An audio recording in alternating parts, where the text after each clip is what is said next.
Check, check. Light, check one.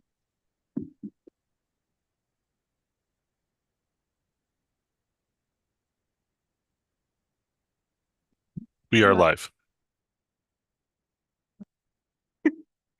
Thank you. Welcome to the Board of Education meeting. I call this meeting to order. Can we have a roll call vote, please? What? You said votes. Oh, can I have a roll call, please?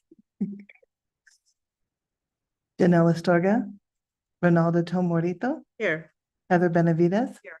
Crystal Tapia Romero, Josefina Dominguez, Courtney Jackson, Here. Danielle Gonzalez.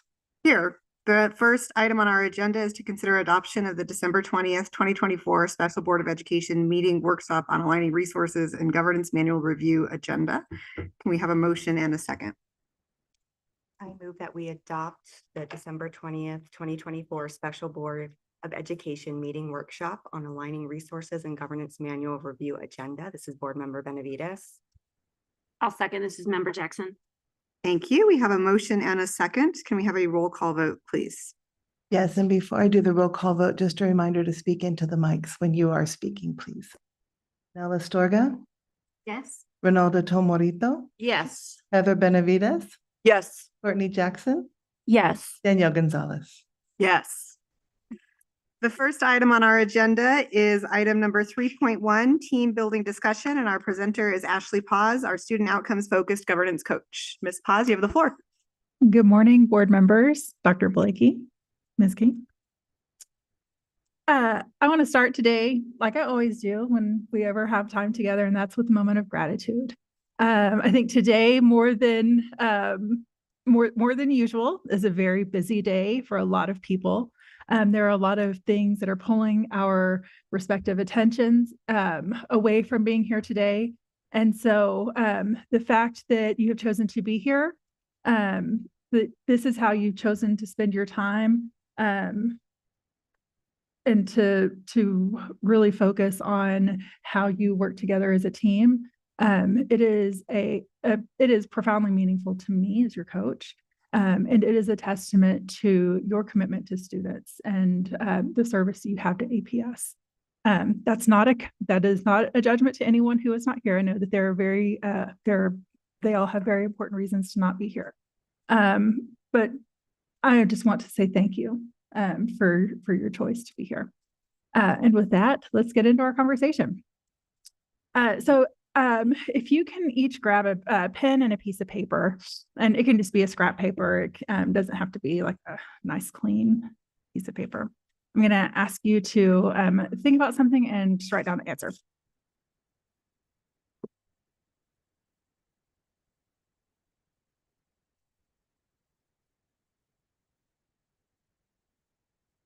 Okay. So after your time so I want you to think about this question. After my time in leadership with APS has come to an end, what is the impact that I want to have made on the lives of students? So when we're all old and gray and retired, what is the impact that we want to have left? What is the legacy that we want to have left on the lives of students? So take a couple of minutes and write down your answer, preferably like 10 words or less, or somewhere around there. It doesn't have to be a long, drawn out paragraph. You too. Yep, you too. If you're sitting at the table.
After my time in leadership with APS has come to an end, the difference that I want to have made in the lives of students is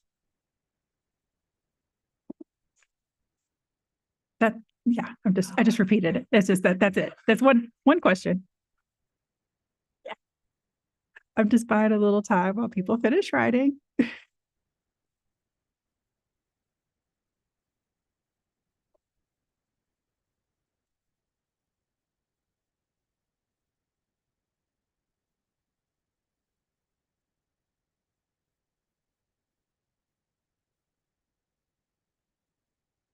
All good? All right, who will be the first to share? Okay. After my time in leadership at APS has come to an end, the legacy I would want to have I want to have left is improved life, social, emotional, and economic well-being for APS students. Improve life's social, emotional well-being, Emotional and economic. social, emotional, and economic needs of students, well-being of students. Thank you. Thank you for going first. Heather. After my time with APS is over, the legacy I want to have left is I want the students to have felt supported, understood, empowered through their achievements to enter the post-high school world knowing they can do amazing things. I want these kids to leave here knowing that they can do amazing things. Thank you. Who'll share next? The legacy that I want to leave is I want students to have known that their voices and experiences are important and that they were included in the decision processes that APS has. I want students to know that their voices are important and that they were included in the decisions made in APS. Thank you. We'll share next. And everyone's going to share. So when I look back on the legacy that I want to make sure that I know that I have set up this system that get to give them every opportunity with high expectations and success for life after college, life after high school. I want to have set up the system to leave students with high expectations for success after high school, after into college. Thank you. We'll share next.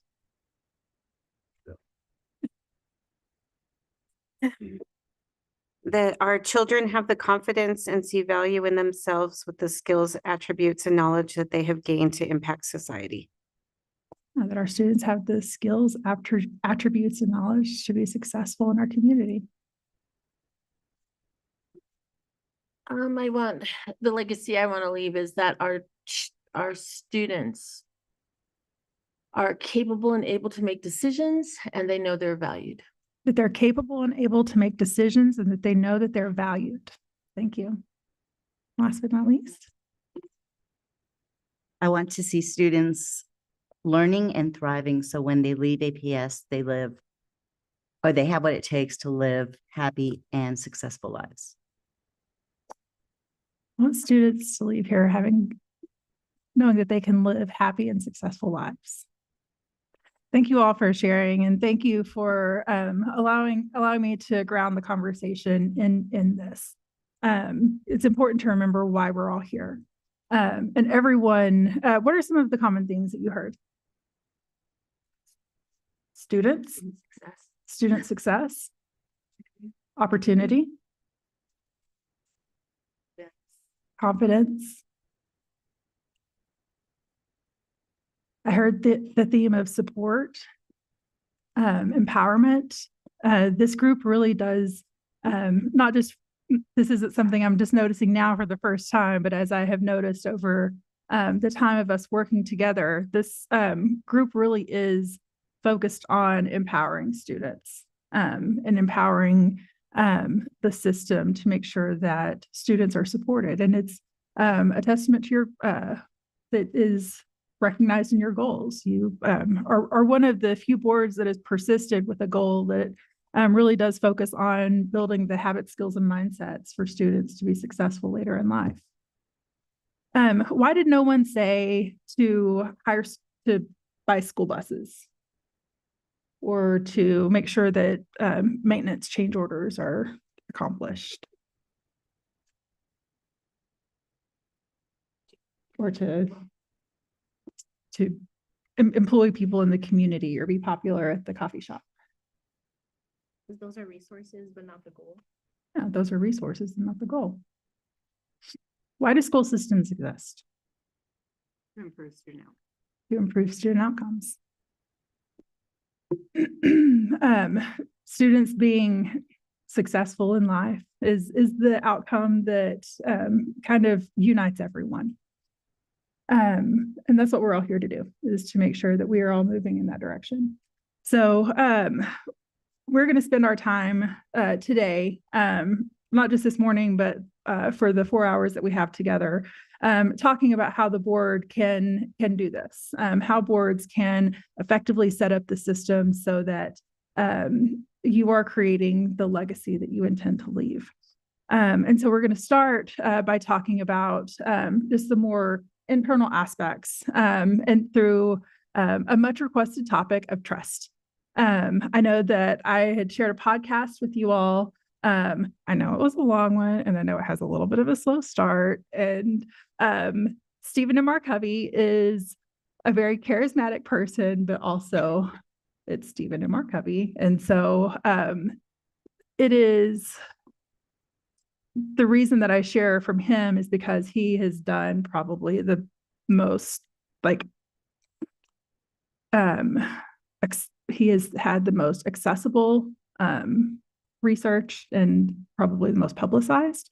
He is definitely not the only authority. He is an authority, but not the only authority. So I do not want to imply that any of that is the only way of thinking of trust. But it is a way of thinking of trust, and the themes that are present in his conversation are present throughout pretty much every type of trust research and team building and trust research that I have encountered through multiple different capacities. And so I want us to ground this conversation, and this is really where I'm going to stop talking as much and start listening. So as you listen to this podcast, they talked about a couple of themes that I think may resonate with you all. So I'd just like to hear from you all. What are some of the things that resonated with you, or what do you recall from that conversation? Oh, she can go. No, you can go. Whoever wants to.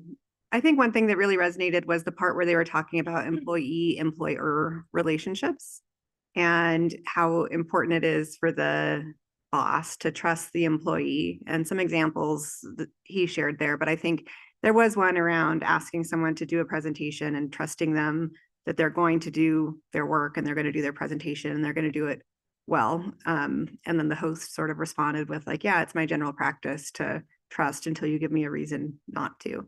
And so that resonated, I think, just professionally, also just as a parent in terms of parenting. I was going to say dealing with kids, but also I think our work as elected officials, but also our work as supervisors, hirers, evaluators, et cetera, of the superintendent. Thank you for sharing. We'll share next. There were a couple of things. First of all, I was listening to it on 1.5 speed. So I wanted Stephen, or whatever his name is, to take a breath, because it sounded like, huh? Especially at the end.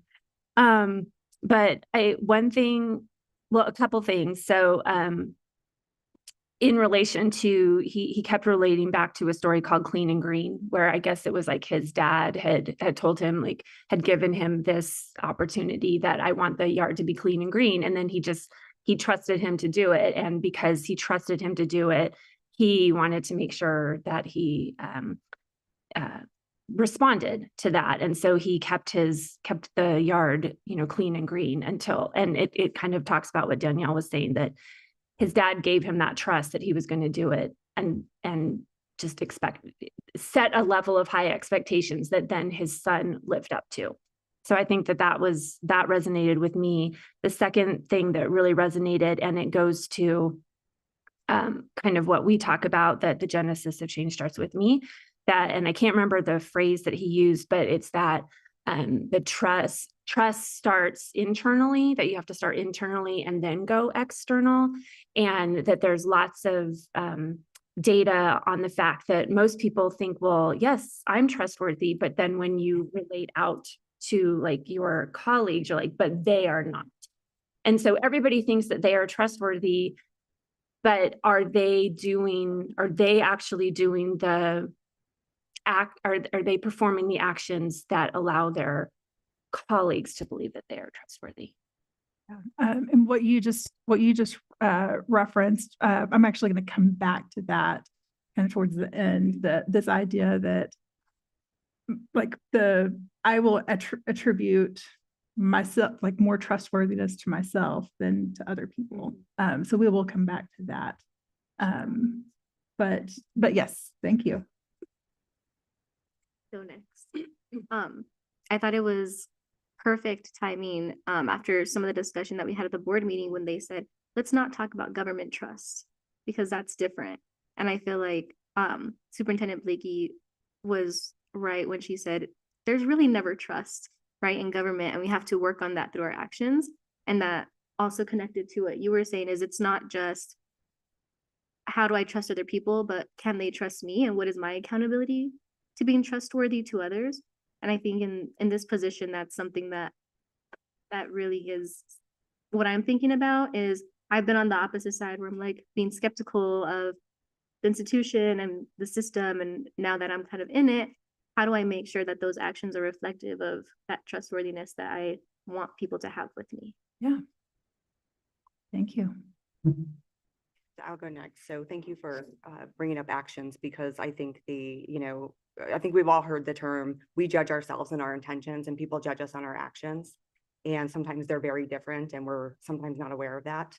But I thought it was really interesting in the beginning when he brings up, and I can't remember the three businesses, I think it was three, but one was Wells Fargo, and how, like you said, people are not trusting institutions now because of the things that they're doing. And I'm not sure when this podcast was done, but it seemed like those are really quaint kind of examples, because there's so much mistrust on such a large scale right now. And it seems insurmountable. But here we don't have to be a part of that, and we can be the exception and not the rule. And trust until you give me a reason not to is very important. And trust is a two-way street. It's given, it's taken, and it can be destroyed in a very, very short time. And it's very difficult to get back. And it's all about accountability. Yes. And so one of the other things that we will hit on shortly is this idea that of like when trust is broken. So we will definitely come back to that as well. And so thank you for sharing. Any other takeaways that anyone would like to share out? Okay, so let's take I'll share. oh yeah, go ahead. Board Member Tom I Mauricio. need to talk into the mic. Many times when I see stories and take that perspective, I usually come from my own individual upbringing. Mhm. And many times in relation to these stories, and because of my upbringing, the perspective of Hojo and Navajo and the self-identification of there's no self. Mhm. And that we determine this based on not only our words, but also who we are in that balance and harmony within us. Mhm. And if we don't do that, then we're the opposite. And that we have to create that within our own lives first. It's not going to happen out here, or we can't portray it and think that it's just surface. And because it's really a deep identity of who you are inside. And it's reflective of what comes out around you. And you have the ability to change your environment, positive or negative. And so many times, and in my life, trust has been broken so many times. And to bring it back is not easy. Yeah. And I can say that with myself because I see deeply what is going on. Yeah. And not only in the world around us, but what's going on in this environment. That's all. So. Right. So we're going to take a couple of minutes because I want us to stay with this for just a couple moments longer. And so instead of sharing out, I want to ask, so I want to invite everyone to kind of lean back with your shoulder partners and share with each other some of the takeaways that that you heard and really resonated with from listening to that conversation on that podcast. And kind of just talk with your partner about how those apply to your situation here in the room. And so this is a great segue, board member. So let's take a couple of minutes. And you can lean back. You don't have to talk into the microphones. But this will give you an opportunity to kind of share a little bit more directly and build that connection. So we'll take about 5 minutes. All right.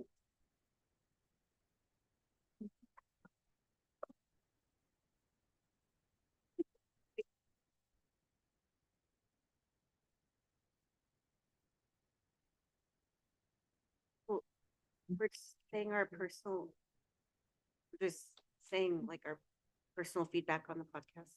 Yeah, well, and what connections you make to your experience here with this board and in this governing team.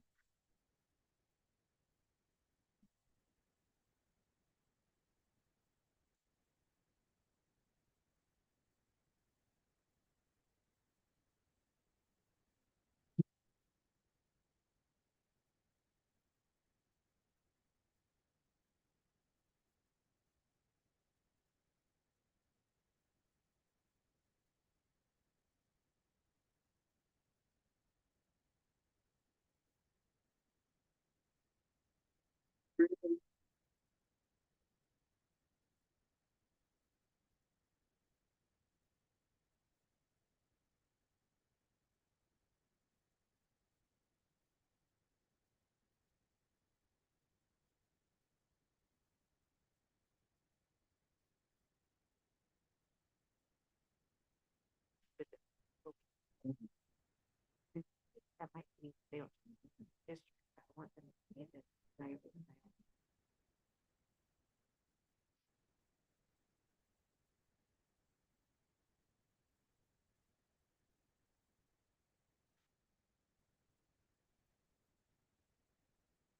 people, right? Exactly. And people do what they do.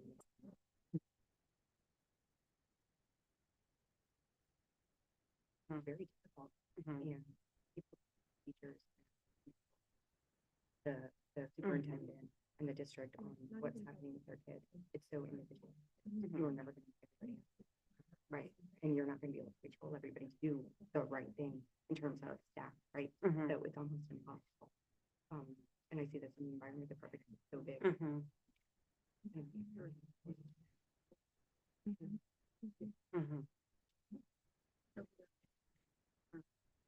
Maybe, I mean, the right. And we're so smart.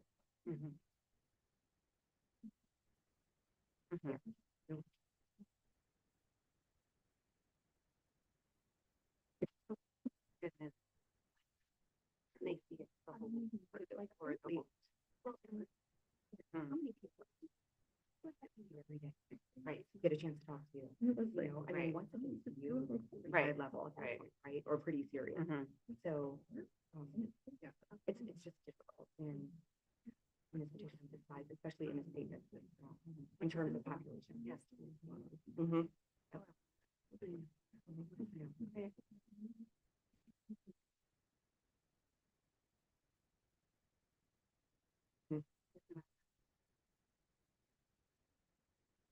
Didn't trust anything. Society in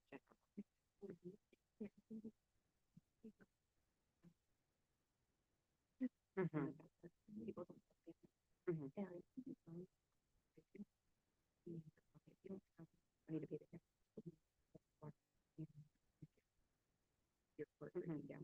Yeah, and you're gonna be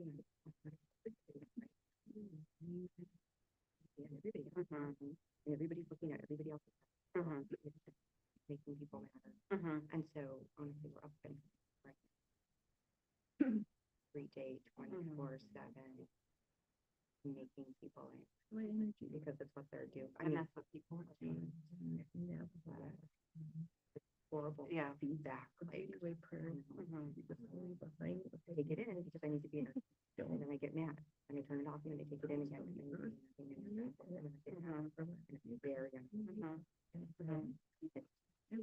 Dr. Wade. Well, that's not anger. Anybody who's impacted. That's how you change negativity or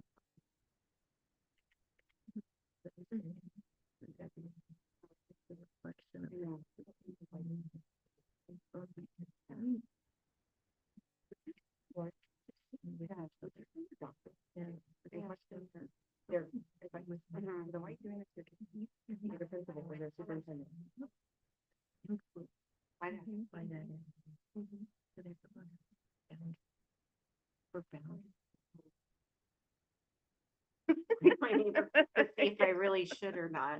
Like you just are like, That's a no, great they're analogy. doing the right, like, I'm gonna trust that he really is. Right. what does the community Right, think that's about why I how I was should like, what's treat the it? balance of, Right. so there's things that like not everything. All right, let's take about one more minute and then we'll come back together. Unless you're ready. I mean, if you're ready to come back together, come on. You know, that's We're not right. gonna meet in corners of people. Right. Actually, that already happens, because first get rated. Yeah, they do. For people get second, right. But it's not, they get a It's not second, this- it's not from like the community. It's a second from opinion another doctor, yes.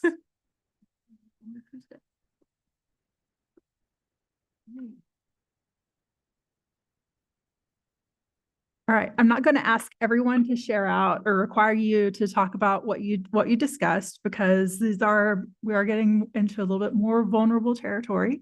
And I want to be able to preserve psychological safety for everyone to be able to have these discussions.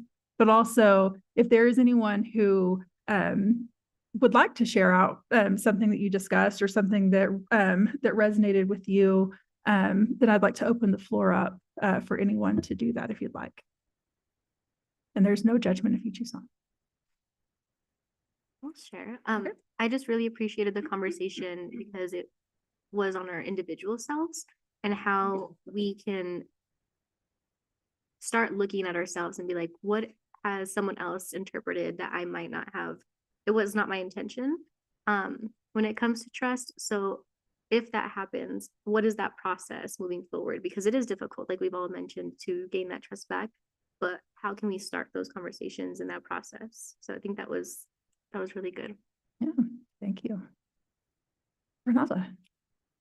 We were just talking about, and many times we don't recognize energy and we don't recognize the indivisible, and that we have a tendency to think it's just physical, and it's only what we see. And as we were talking, it was in my cultural beliefs and talking about Huzhou, there's this dome that you have by the span of your arm above all the way from 7 directions. And within that bubble is how you decide you want your life, your environment, and you want yourself to be.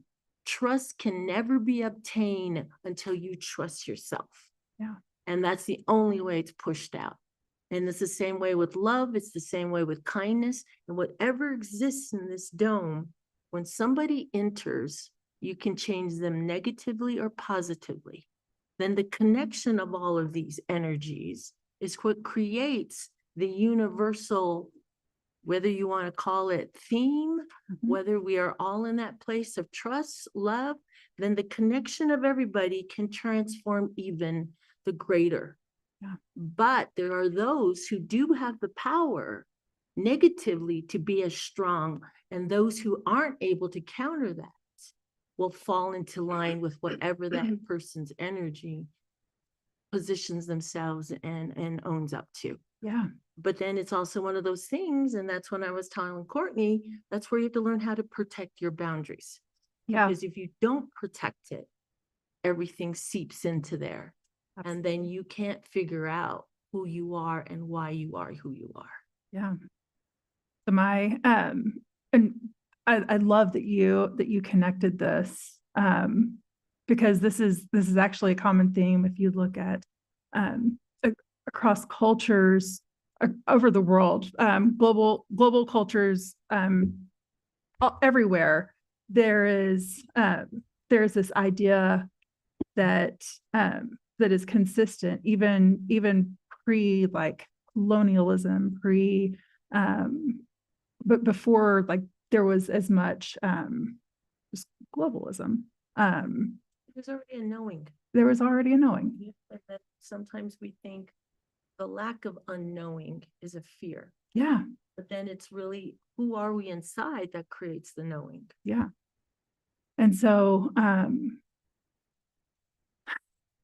the one I'm going to go back to the earlier, this idea of the fundamental attribution error. That's not the actual language that they use, but that's the kind of what is in the common lexicon now. So this idea that I will attribute my own actions to like I have more confidence in my own actions because I know my own intent. I know, so I'm going to attribute intent, like my positive intent for myself.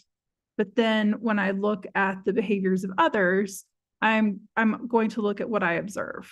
And so this is one of the things that he talked about is like, that there were, in some instances, some of the surveys that they had done, there were like a 40% gap in people. Yeah. And people saying that I am trustworthy and other people are not, or other people on my team are not. And this is very much connected to what Ronalda has just mentioned, is that when I sit back and look at my own behaviors, I frequently am going to, I cannot decouple what I know my intention was with what I did, because I know that was my intention, but I don't know what Courtney's intention was, or Ronalda's intention, or Janelle's intention. So this is a very powerful understanding when you begin to, and then going deeper into what board member Tomorito shared, that my willingness to trust others, my willingness to love others, my willingness to be kind, that is, I'm wearing that. It is the aura around me, this bubble that I emit, the energy that I emit, is going to show that. And one of the things that they talked about, actually, I can't remember if they talked about this in the podcast or if it's from the book, but they talk about how trust, there's an ebb and flow that's connected to trust. And that there are times when I can be very trustworthy, and there are times when I can be very untrustworthy. And it really, and people's experience with me is going to vary greatly. And so, and I'm pretty sure that it was in the podcast. Yeah, Ronalda, go ahead. That's where traumas, that's where recycling and patterns of your family. It's where triggers occur that get you to go back to that lack of trust, that lack of, so it's that healing mechanism that you have to create for you.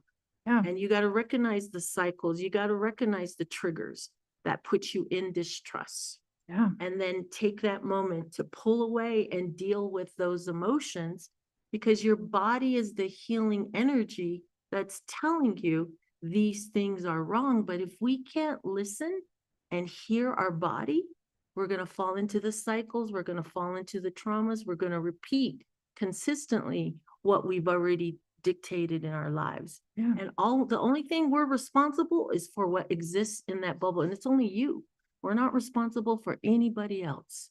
totally me. I'm not responsible for anybody. Yes, you, Yeah. and that's where so the self of recognizing and the pressures of trying to feel like I have to conform, I have to do, no, just reside with who you are and be comfortable with that and know that I am fine. But then deal with your traumas, deal with what has to be healed, because those things keep triggering. And then also what's in these systems. If we're not strong enough, those systems dictate our lives. Yeah. Thank you for that. I want to stick with this conversation for just a little bit longer. And so is there anyone else who would like to share part of what they noticed from these conversations? Heather. Thank you. Sorry, I'm not speaking into the microphone. And so I think Dr. Blakey and I had a really funny conversation because first we started talking about institutions and how an institution, say APS or the state of New Mexico, ones that we're involved in, maybe have mistrust. And how do we as an individual, because we're just one person in these very large institutions, how do we try to change the perception that the public might have about it? And it's really difficult. And specifically for Dr. Blakey, because she can put boundaries into place. She can make rules. She can hire the best people. But at the end of the day, it is so large and she doesn't have a magic wand, and we're dealing with people's children and their education. And it's very individualistic. And what's going to work for one student is not going to work for another. And one family is not going to work for another. And everybody has expectations. We cannot meet every one of them. She cannot do that. It's impossible. Same thing with the state of New Mexico. There are so many employees. We cannot make sure everybody's doing everything they need to do all the time. People are going to be unhappy in the public when they feel like they're not being served. How do we try to change that? It starts with us and we do the best we can. It's really, I mean, we didn't come to any conclusions other than it's a really hard job, right? But then we started talking about how and this is something we both really agree on, is why are teachers, why are principals, why are superintendents who are licensed professionals, why are they constantly questioned? Yep. We don't question our attorneys like that. We don't question our doctors like that. You know, if my attorney gave me advice, I'm not going to say, you know what, I don't like that. Maybe you should do it this way. I'm not the one trained to do that work. Why should I question it that way? You can question it, but I'm not going to go to the community and ask for a survey of people who've never done this job. What do you think my attorney should do in this case?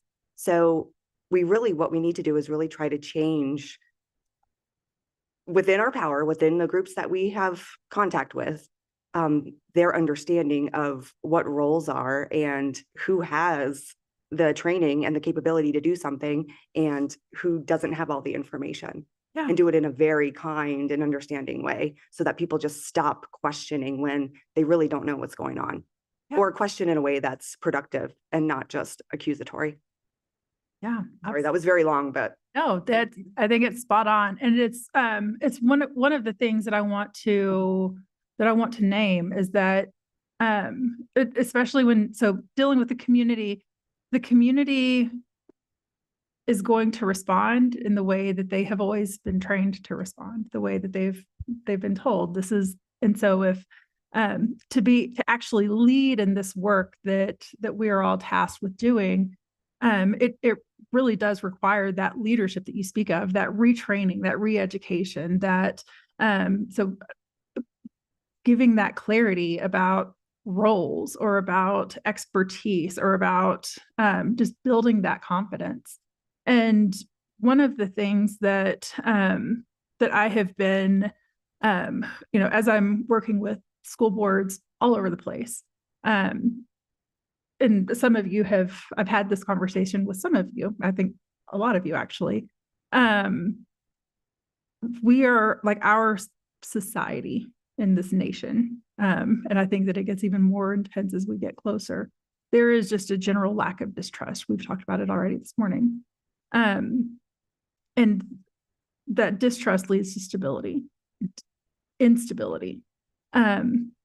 The only way that we as a society are going to be able to come back together and to find any kind of peace or regulation is to be able to trust those local institutions. Like I'm going to be knowing that I may not trust my president or my Congress or whoever, and regardless of what the party is that I affiliate with or they affiliate with, I may not have trust there, but I'm more likely to have trust the closer it is to home. And so if I know that I'm going to go to my grocery store and they're going to have the products on the shelves that I need to be able to feed my family or to take care of my ourselves, and I can trust that institution. If I can send my kids to school and know that they're not going to that they're going to be getting the educations that I'm sending them to get at that school, I'm going to trust that institution. The closer our institution is to a person, the more ability they have to restore that trust.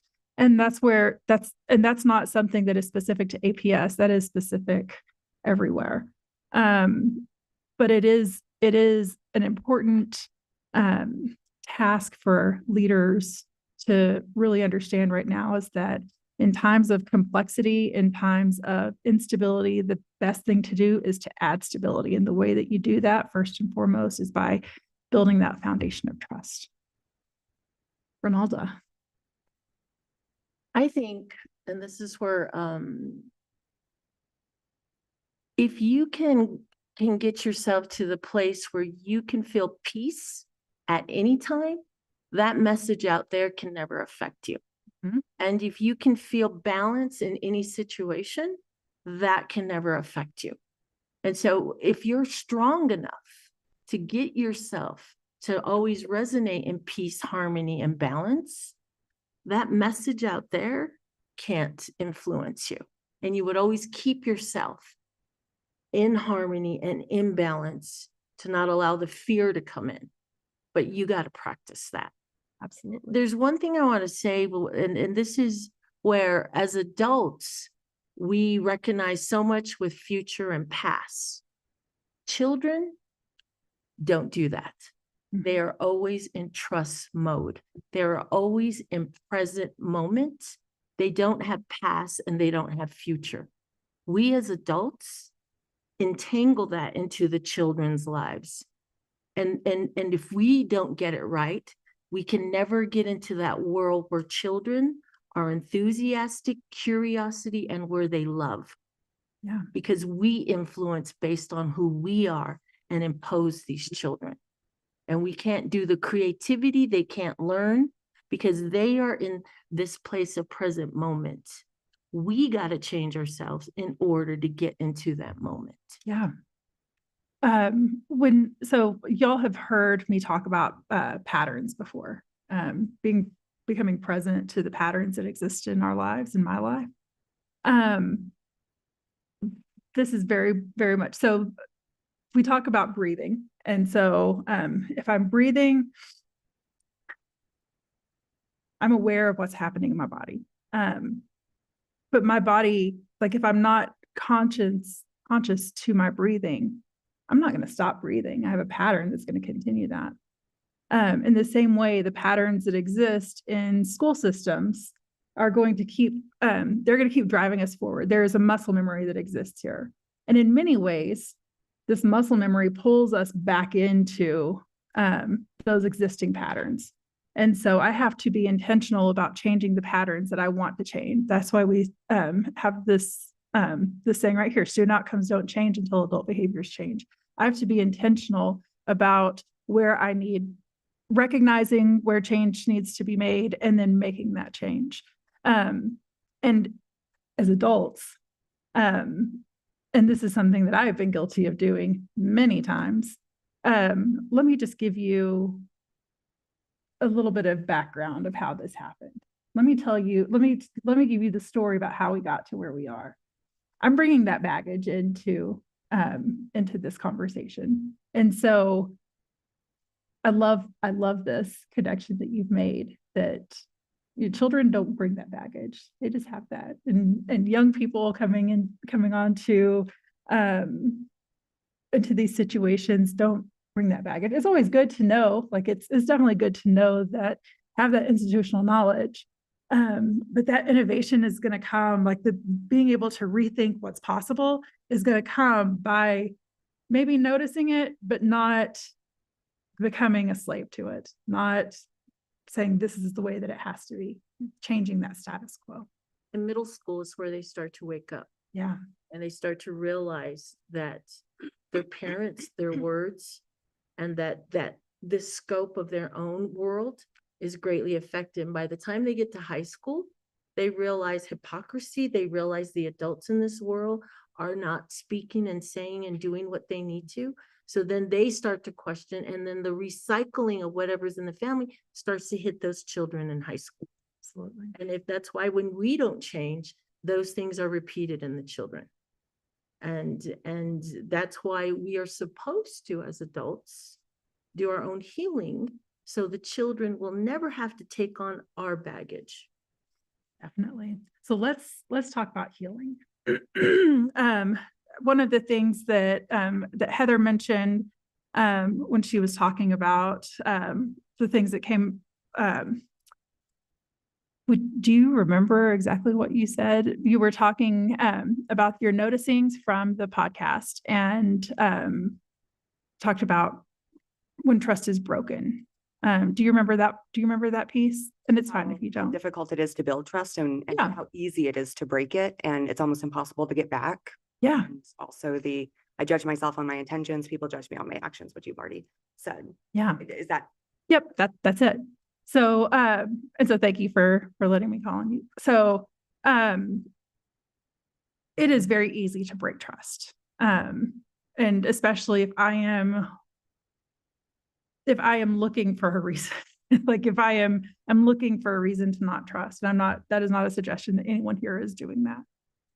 But I know that it is powerful in my own life where I am often looking for a reason to justify my behavior. And so when that mistrust happens, when there is a lapse in trust, when maybe I have built up trust credits and then something has happened and they've dropped, it's then harder to get them to fill that bucket back up, but it is possible. And in the book, Speed of Trust, they do talk about that. I don't think they got too deep into it on the podcast.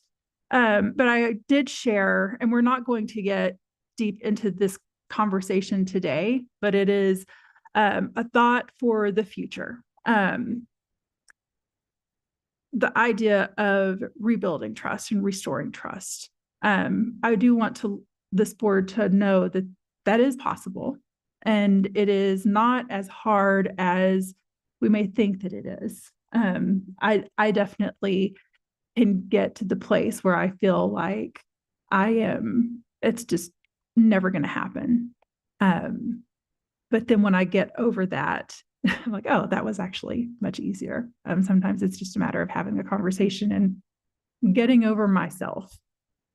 So I'm going to give you a framework to start this with. And I also shared, so in the email that I shared with you beforehand with all the resources, there was a link to the Center for Nonviolent Communications, and they are a fabulous resource. And it's built on the work of Marshall Rosenberg, who is not,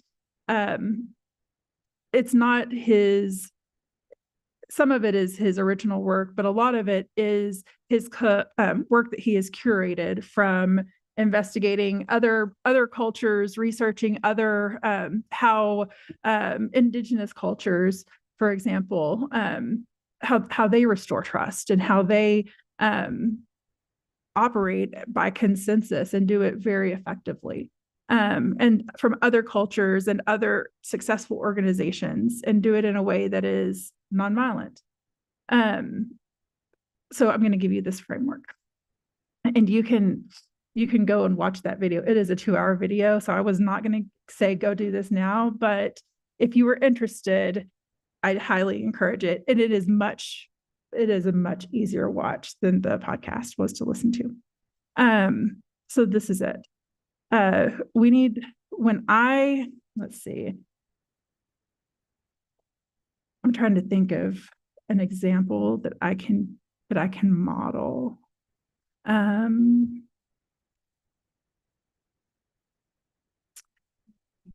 I'm trying to, just because you were literally sitting next to me.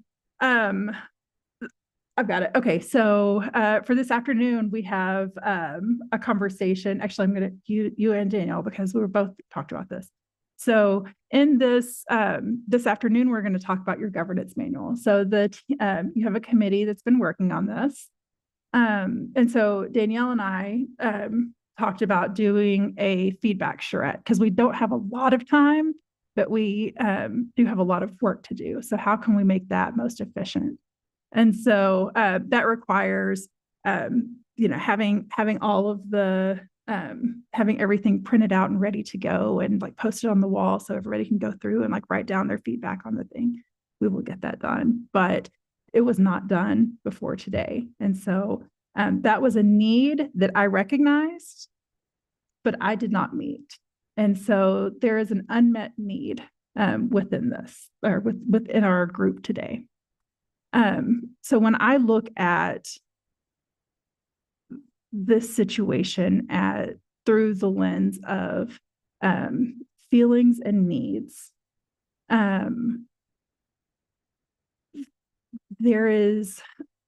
I can recognize that there is an unmet need that needs to be addressed. There may be some feelings that people are having right now about this need.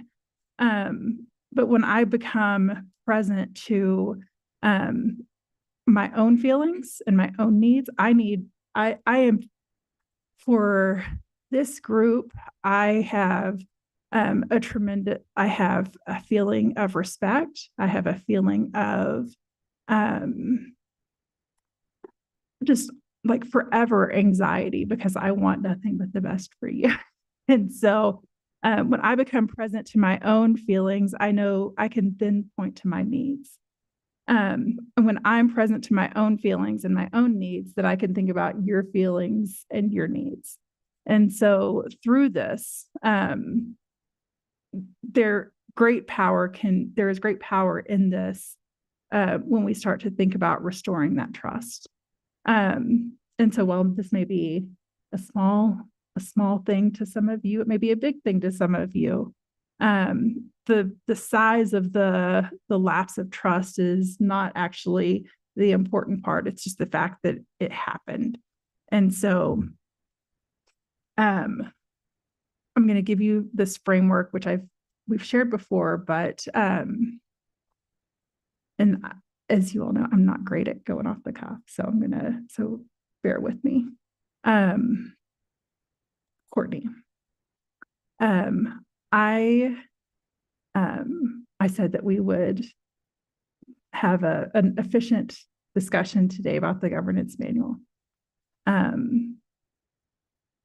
I did not completely follow through on making sure that everything was done to make that happen. What you can expect from me moving forward is that on one of our breaks, I will work with Christy to make sure that we get that printed out and posted around the room so that we can still have an effective conversation. Okay. Thank you. And so I'm not asking her to say, I forgive you. Because forgiveness actually isn't the thing here. The takeaway here is that I am acknowledging where I dropped the ball. I'm acknowledging what I need to do, and I'm making a commitment. And then I'm going to follow through on that commitment.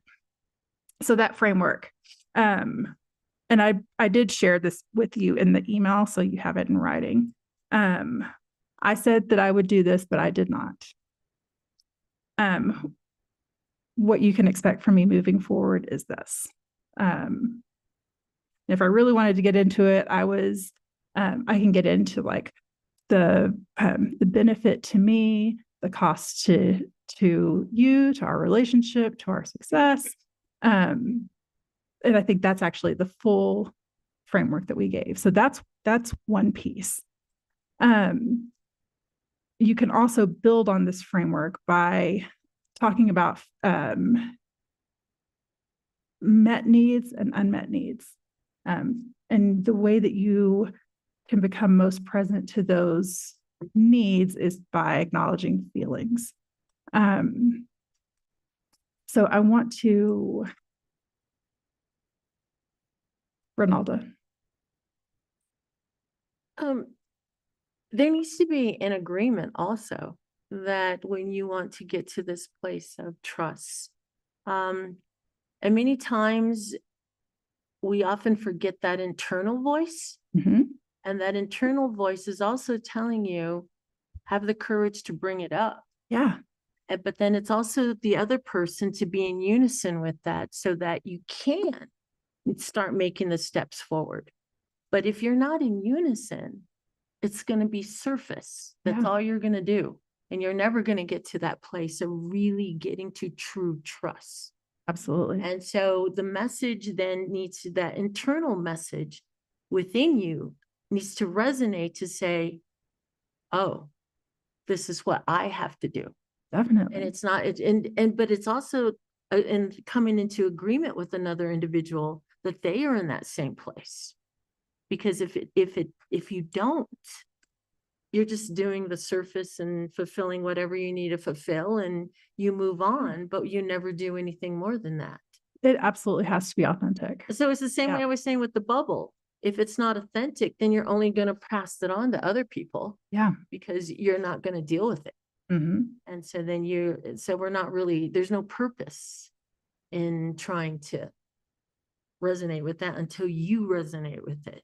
Yeah. But then that takes healing, and it takes taking the space to figure out, is it my past that I am unable to trust? Am I too far in the future that I'm unable and can't trust? Because in the moment, just like the children, is where you make change happen. Yeah. But if we can't get there, that means as adults, we're stuck somewhere. Mm-hmm. And I appreciate you for bringing up courage, because the courage to trust is like, if you don't have that courage to have the conversation, then you're probably not going to have it. I Janelle? was gonna say that's really important too, especially in our work, because a lot of us do want to do that, right? Have those genuine conversations and rebuild that trust. But there's also this other part of, how do we accept if the other person isn't ready, right? Or doesn't want to have that conversation so that it is genuine. So what healing work do we have to do to make sure we're saying, okay, we're ready when you're ready. And whenever that happens, we can move on. And I think that's hard, right? Because you, Mm-hmm. in our role, I feel like it's important to have those conversations and that trust. And it's not easy for someone to say, well, not right now, or I'm not ready. So how do we accept that and just be in that space? I guess. Yeah. One of the things that was mentioned in the podcast was that so he talked about risk. Do you remember what the conversation about risk? Well, I don't know if it Okay. about risk, but I think it was like smart trust, right? Like there's an aspect of, there are times where you do have just a boundary and you wait until that situation presents itself. Yeah. So, and also he talked about, so he shared that to trust is a risk. So it is always, there is always an inherent risk implied with trusting others. There's also a risk with not trusting. And that's probably an even greater risk, but we actually there's another cognitive bias where I assign a greater deal of risk to the areas where there may be more discomfort. But having that discussion and having the other person say, oh, I'm not ready. Like, I'm not there yet. Like that, I think that the fear masks what is on the other side of it. And that usually in failure, and I think this was actually the closing statement that he made, was that in failure, so whenever there is failure, it usually means that there is success just on the other side of that, but it requires pushing through that to get to that place. But it also takes, and this is another example, we all can have one particular goal as we're sitting here, but based on our paths, we're this far from even being there, because every trauma, whatever has kept us from even getting to this point, some people may be there. And that's one reason when I really like in IEPs, the people that are sitting at that table and you have a family there, their trauma of how they felt in the system with school and all, they're way back here. Yeah. And so, and then everybody's trying to dictate for them to make a decision to do, you got to do this, you got to do it, but they can't because they're too far away from their own healing, from their own identity of what trust is. Yeah. But we push people to be at this table, to be who they need to be without recognizing we're all coming from different paths. And with me specifically, trust and education based on my family, I'm way back here. Mm-hmm. But I'm trying to do my healing to get back to this place where I can be in agreement and listen and give voice and make a decision. If we're not able to sit at this table to make a decision, just like I said about children, if they can't because of the lack of skills, the lack of not being able to read, the lack of they can't make the decision that the teacher wants, that the classroom wants, because they are too far.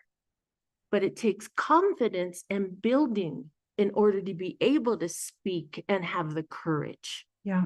Because if they don't have the confidence and they can't speak it and not having the safe environment to know if I feel safe, I am able to be free to speak. But if they don't feel that, we're just recreating the traumas, we're pushing them even further back, that they can't come to the table. Same way with families, same way with teachers, same way with staff. We have directives.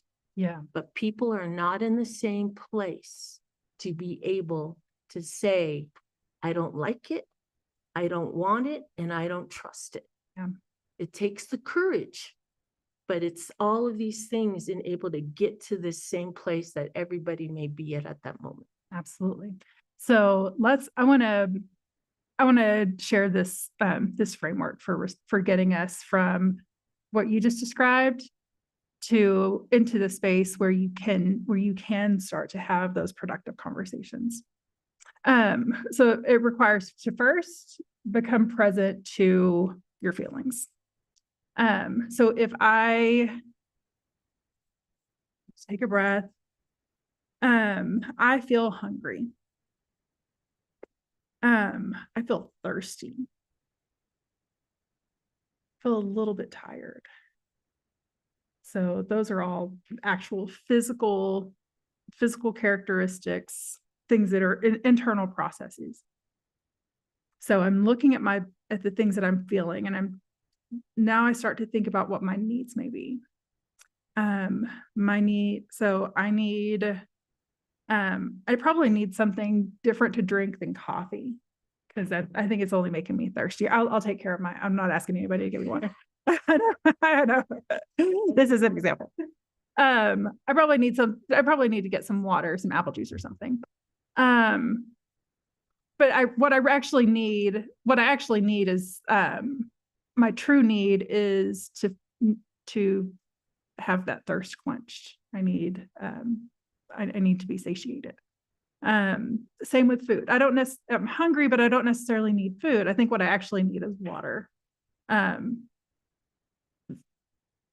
When I really get present to what it is that I'm feeling, then I can start to think about what my needs are, the needs that are unmet. And in the same way that I have negative feelings that point to unmet needs, I may have positive feelings that point to needs that have been met. So when Ronaldo, when I was struggling with what was the next part of the framework that I needed to share with you all, you actually spoke up and delivered this very powerful message about how we connect with trust. And that actually, as you were talking, it spurred what I actually needed to remember. So, I was feeling confused. And when you said what you said about trust, it met my it met my need for information. And so I thank you for that. And so that's actually the framework. Like, when this thing happened, this is what I felt, and this is what I need. So I may have a negative feeling, I may have a positive feeling, I may be triggered in a negative way, or I may be triggered in a positive way. And so when I engage in more of those conversations about my positive feelings, it makes it much more, I've established a pattern of communicating in this way. So it makes it much easier for me to communicate when there is some kind of negative trigger that happens.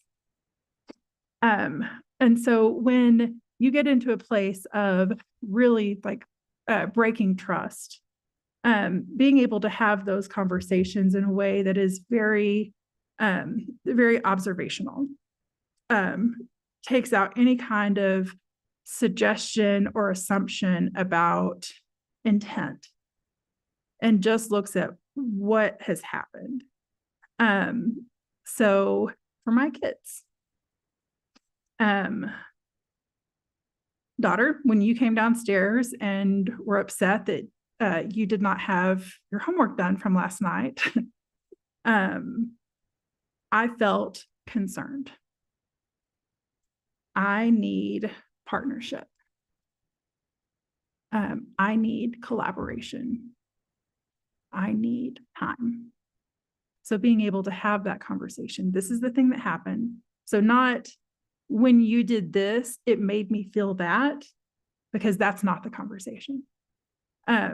Because that is actually applying meaning to the thing that happened. But just when this happened, this is what I felt. This is what I need. It can also work the other way around. And so if I see that someone is upset, I may ask them, are you feeling, do you feel sad? Do you feel angry? And it's always a question. Do you feel this? I'm never going to tell you this is what you feel. I'm going to ask you this. Do you feel this? And you may say, no, I feel frustrated. Okay. Do you need partnership? Do you need connection? Do you need information? No, I need space. So so the two big things is I'm not telling what they feel, I'm asking, and giving them that ability to say, no, this is actually what I need. But by taking the any kind of assumption out of it is actually that is what is going to lead you to the ability to restore trust. Yes, ma'am. Yeah. No, I'm loving this. And this is where the internal voice, if you're able to hear that voice that's saying, it's even like a teacher.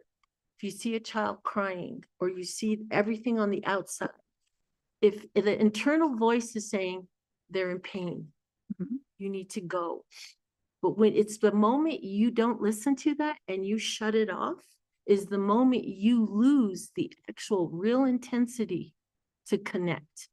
Yeah. And so it's even within us, because many times we'll see people in pain and there's something inside of us that says, go reach out.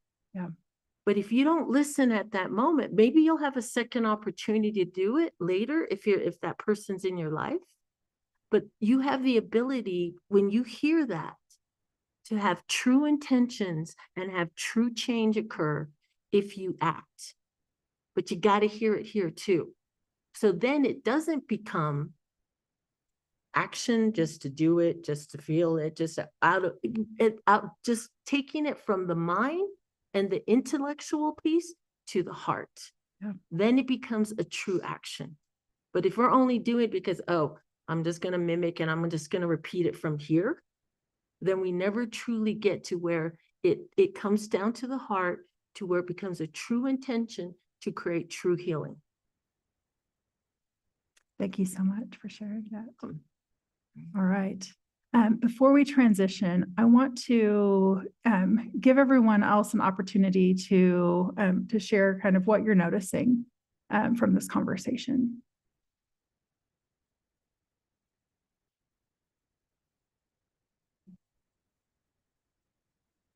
What's resonating with you?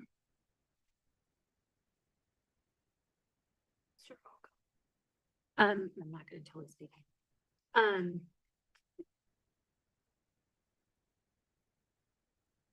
So about what's resonating with me is that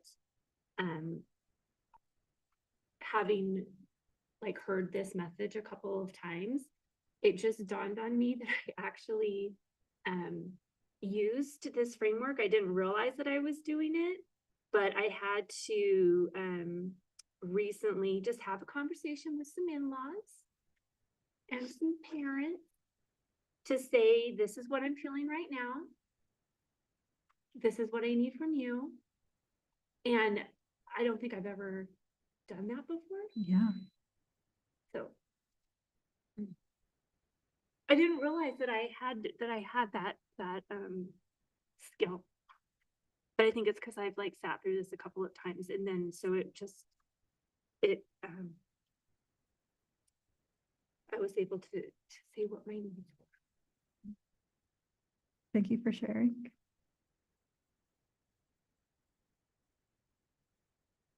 Would anyone else like to share? I will share. This is so trite, and I know it's really hard, but honesty is the best policy. Mhm. Honesty with ourselves, honesty with other people, and it's really hard to get there. Yeah. And the more honest we can be with ourselves, the easier it is to be with other people, and whoever that may be, our family, our kids, our community, our boss.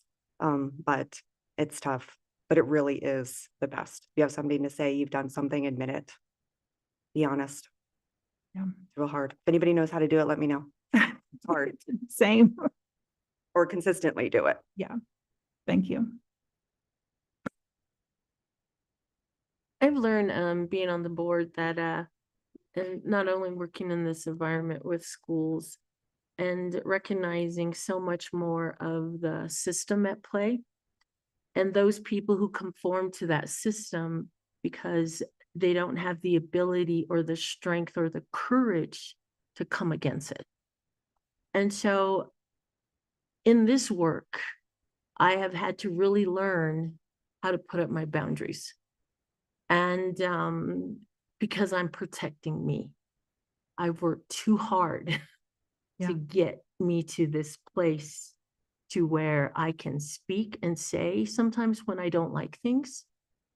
But I've also learned if it's not accepted, I got to protect myself. Yeah.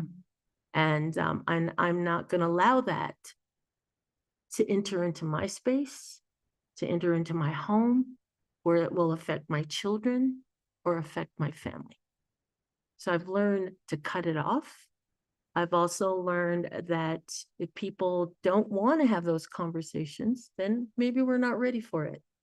But I'm not going to allow that to affect me. Yeah. And sometimes I can be standoffish where I won't talk to people, but I'm just like, I'm sorry, I'm protecting me. Yeah. And I've had to learn that, especially when you're in these circles, when everybody likes to say what they need to say, they like to gossip, they like to do whatever they need to do. But it's just solely on recognizing I care too much about myself to put myself in these positions. I'm 61 years old. I didn't learn this to just come up here and, be involved in a lot of other things. Because I have to value who I am. And I have to respect the lineage of my family and what they've been through, honor it, but also know I'm not going to be influenced by all of this outside noise that's occurring. So, and trust was not easy for me, and it's still not, because I resonate too much with what's going on because I've been there. Yeah. And I don't want to allow that. And I don't want to allow that into children's lives. Yeah. So I've just said, you don't hear from me, you don't hear from me. I'm better off being silent than I am to confront somebody to where I can get emotional, or I can get in the place where I can do some damage. Yeah. And I don't want to do that. So I walk away. Yeah. And so I want to lean into this idea for a moment, because it is I think the kind of getting to the main idea here.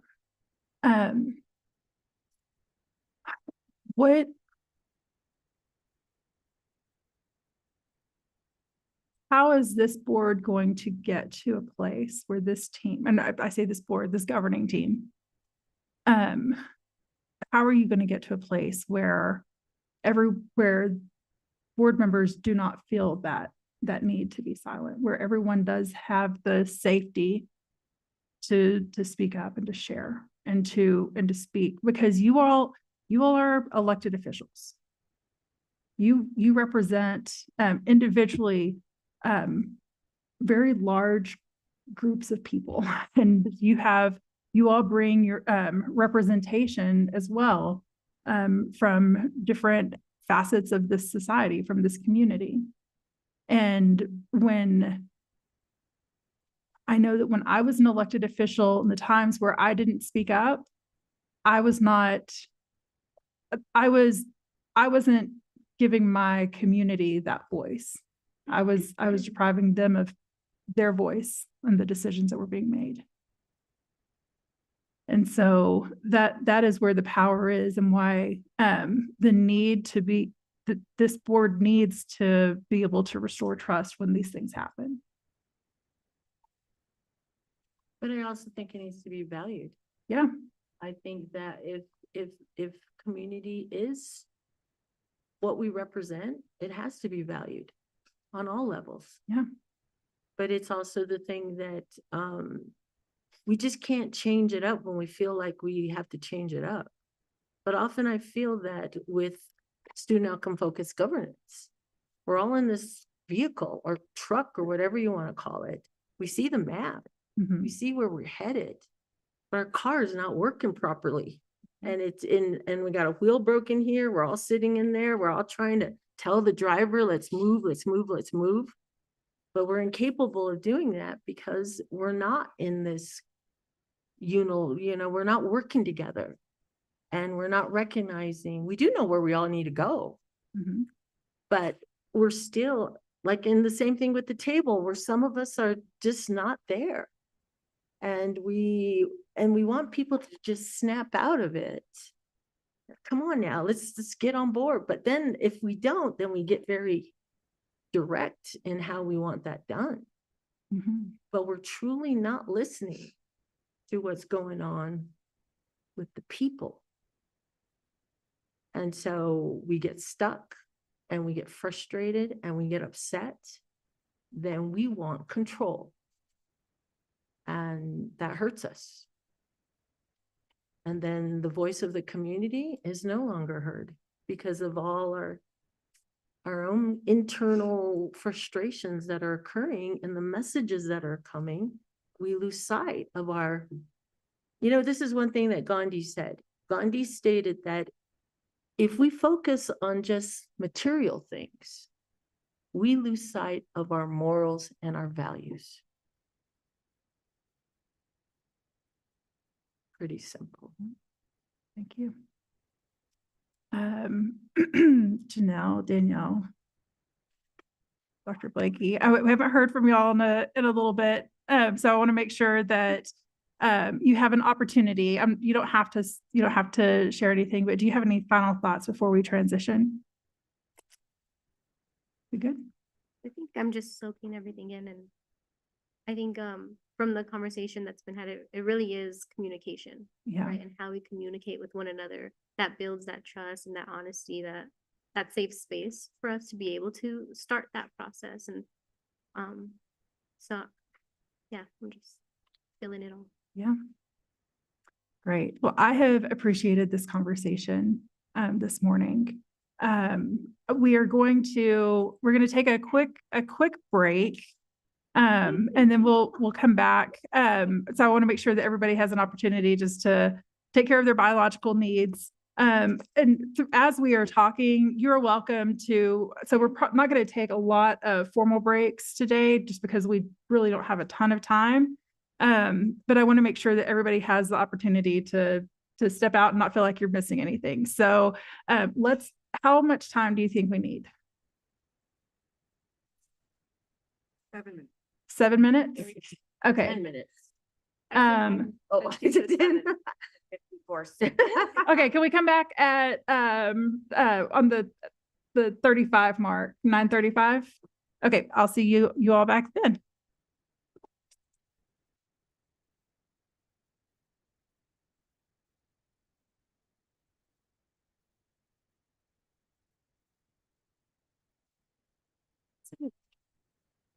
These are cuties. Just one of them is something. It's like, oh, I want it.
Yep, you're the first name on there.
Thank you.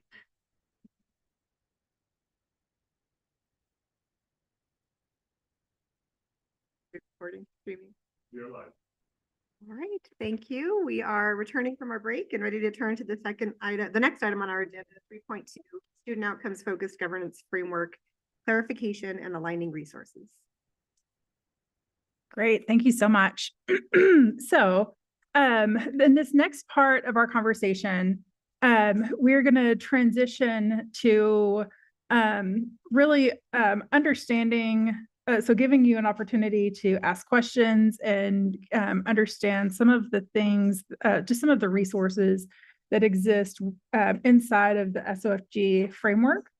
And so, you know, to do that, I want to kind of ground this in an understanding of where all of this came from, and because it's been kind of a conversation or a question that's come up a few times. So in the Student Outcomes Focused Governance Manual, which I know we don't have printed copies, but I think everyone has a copy.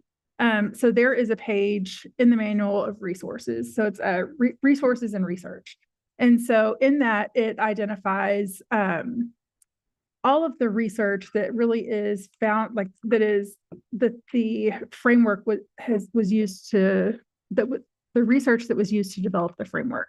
So if you think to the Student Outcomes Focused Governance Manual, you'll remember like your, you know, you've got the rubric at the front of the manual that you use in your self-evaluation every month.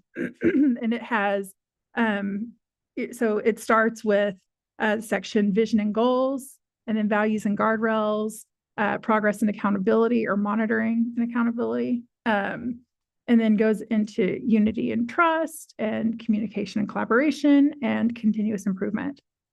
So in each of these sections, it is laid out from the board behaviors that have the greatest impact on improving student outcomes at the front. And then so in those very first three sections about the goals, the guardrails, and the section that pertains to progress monitoring, those are the three behaviors that are most aligned with school boards that govern in districts that are actually seeing improvements in student outcomes. So the boards that are creating those conditions. And then the sections after that are about the board behaviors that are enabling those first three sections to take place. So it is entirely possible for a board to only focus on those first three sections, set the goals, set the guardrails, and do the progress monitoring.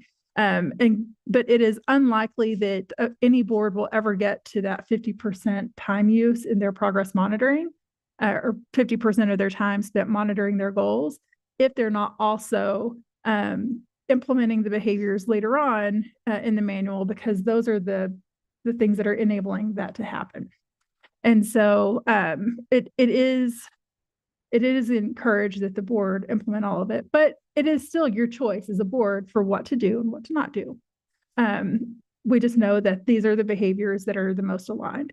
And so there wasn't like a group of people that got into a room one day and said, like, we just want boards to do policy diets or to do whatever. Like they really are the behaviors that by looking at boards that have boards that do that govern in districts where student outcomes are improving, and really calibrating for the districts like APS that have that are very large and have very complex demographic needs and just communication needs. It's very different for big districts than it is for smaller districts, as I'm sure you are all very well aware.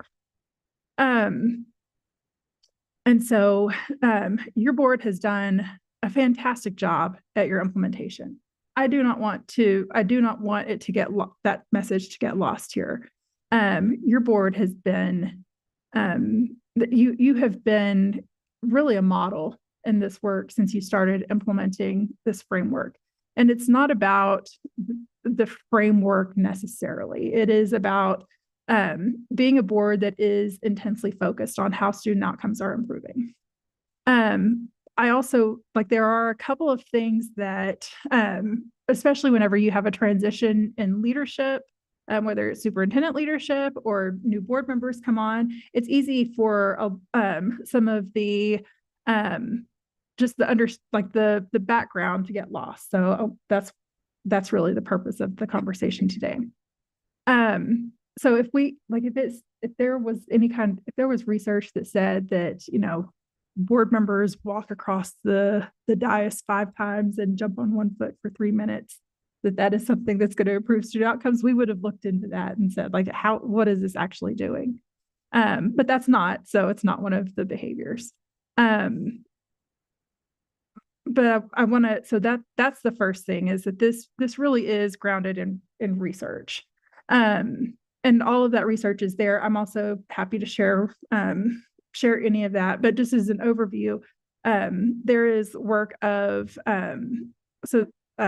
policy governance is one of the pieces of research that is predominantly done by the Carver group, and they put together a model that's policy governance. It is not specific to school boards, but much of what you find in student outcomes focused governance is derivative of policy governance, but it is adapted specifically to meet the needs of school boards.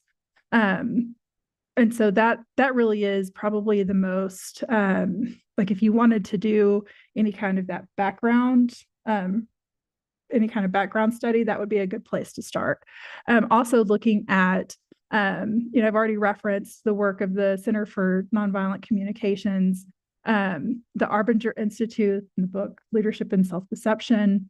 A lot of those practices are really grounded in more of like the mindset aspect of what we do. And so the trust building, the team building, the idea that student outcomes don't change until adult behaviors change, that I am the genesis of transformation, that integrity is my access to goals, with integrity being the standard of integrity, the engineering, from an engineering standard, that it's doing what I say I'm going to do to the degree I say I'm going to do it by what I say I'm going to do it. And so that's just kind of the high level overview about where the framework came from.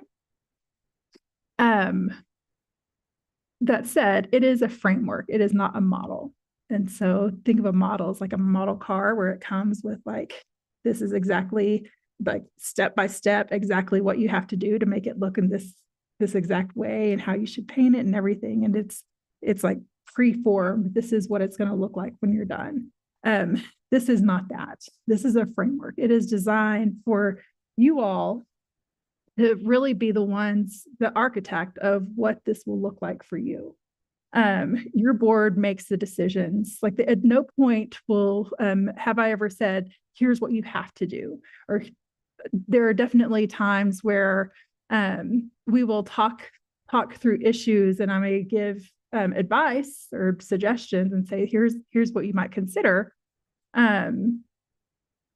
If you want to be, but ultimately the choice is yours. And so the way that you implement this framework is a decision for you all to make. Inside of that, just a couple of examples, your goals and guardrails. Your goals are specifically things that, so they are, when we talk about the board being the representative of the vision and values of the community, the way that you do that is by adopting goals and adopting guardrails. The goals are representative of what the community has said is their vision, and the guardrails are what the community has said are their values. And so you adopt these things and say, we've talked to you all, and you did. This board had a tremendous engagement back when those were set, where you talked to, it was thousands and thousands of people from across the community, where you ask them, what is it that you want students to know and be able to do? And that's where these goals came from. So the board adopts the goals and says, this is how we're going to achieve the vision. And then the superintendent comes along and says, okay, so I'm looking at these goals. These are the vision of the community.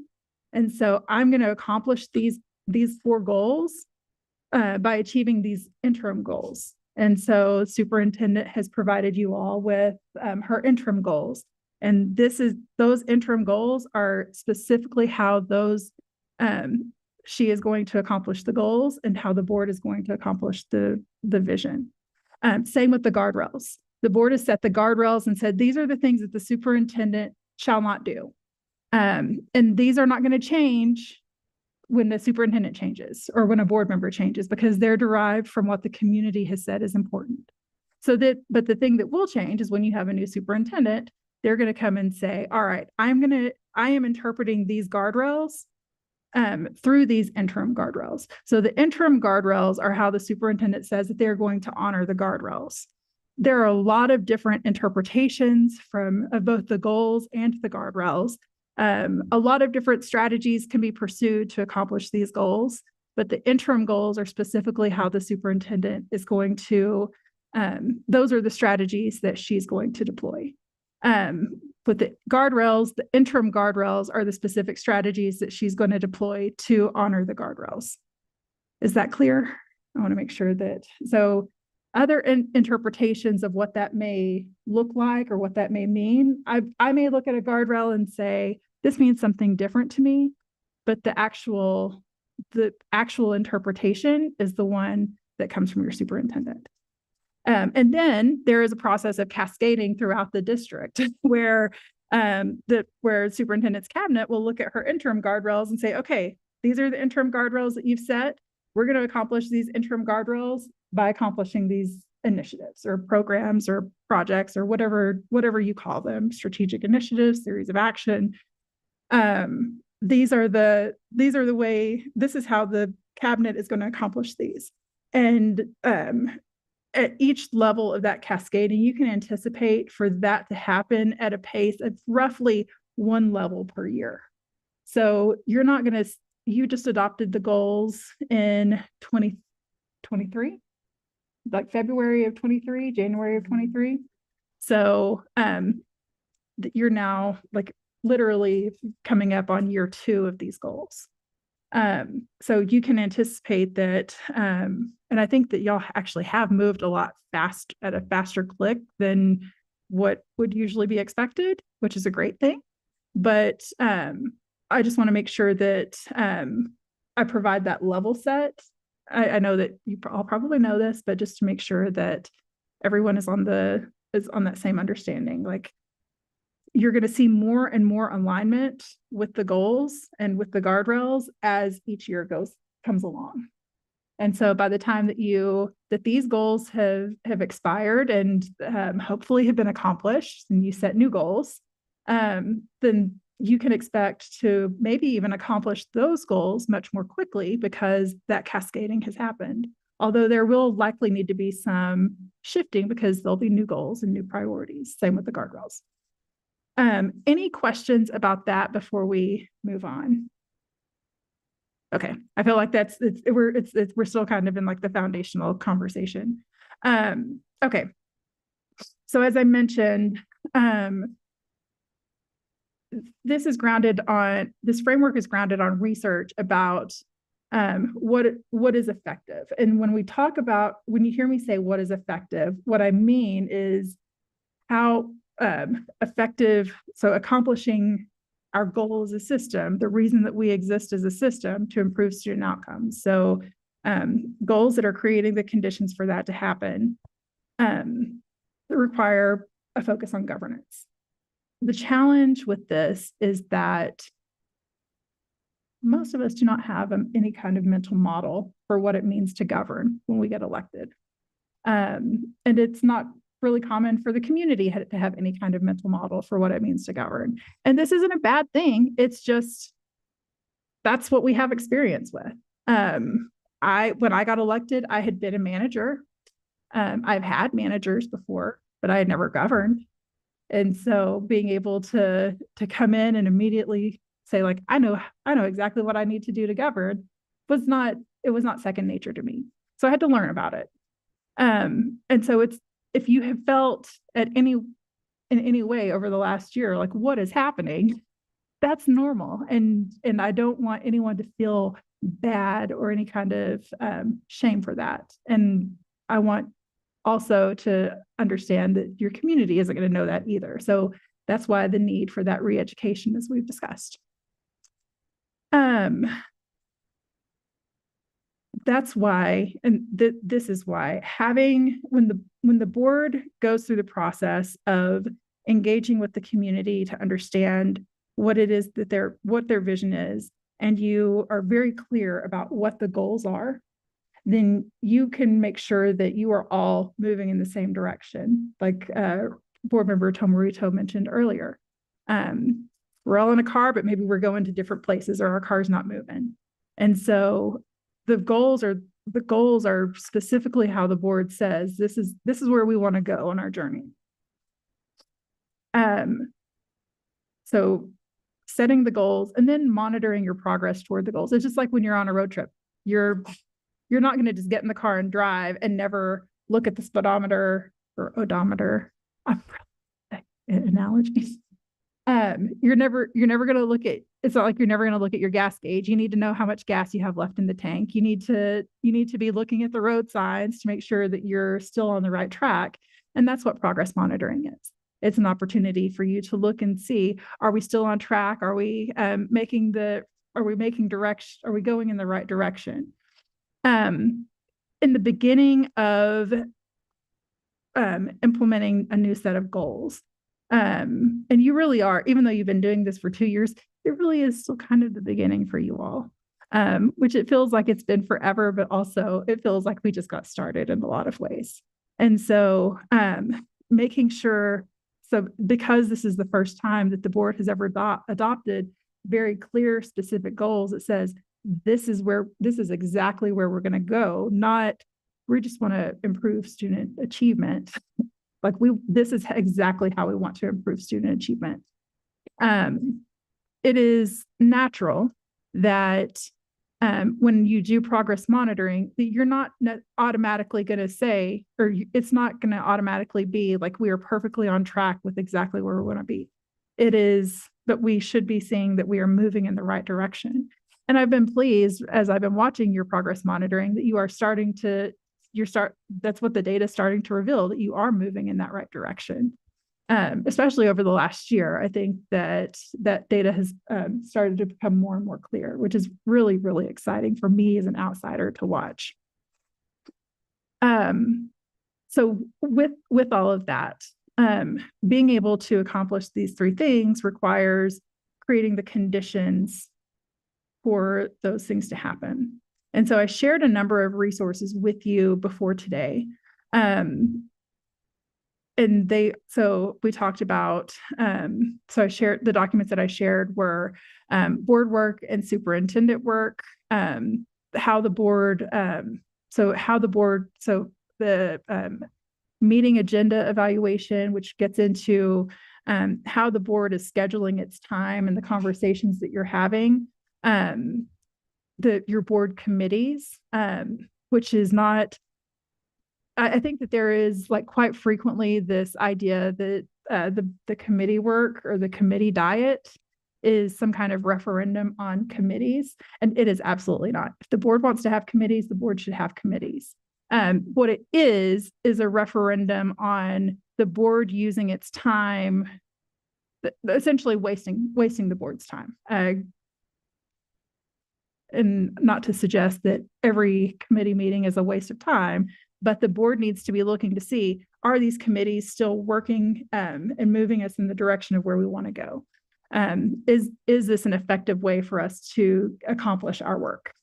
And then the same thing with the policy diet. There has been no point in the policy diet process where I've said like, oh, you need to go get rid of that policy. Or like whatever, the policies that you all choose to have, and the purpose of the policy diet is to make sure that there are not like new priorities, or you're not like creating additional work with policy and saying like, here are our goals, and then here's this policy that tells you to go do this other thing.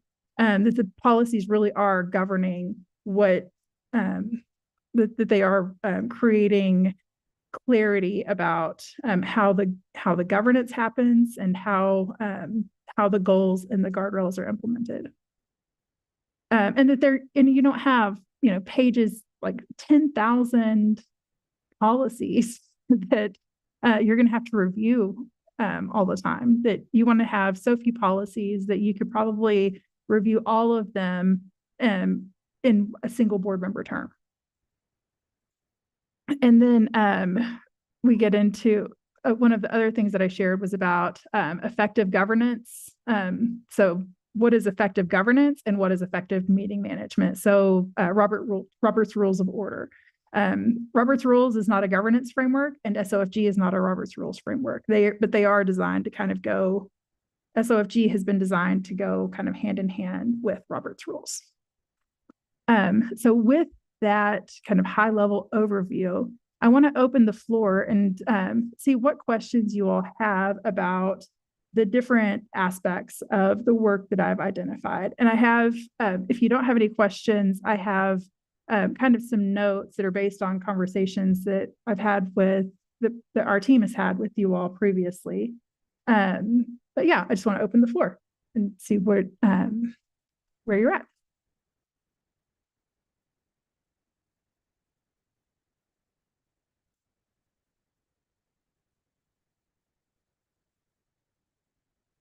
Yeah. The survey that we all took about the governance manual, we provided with everybody's answers in a document, because I cannot find it and I would really love to see what they were. I don't think so, but that's going to be part of the next conversation and for the 5.3. Okay, so I'm jumping ahead. Yeah. Okay. Just want to make sure I'm not missing anything. Yeah.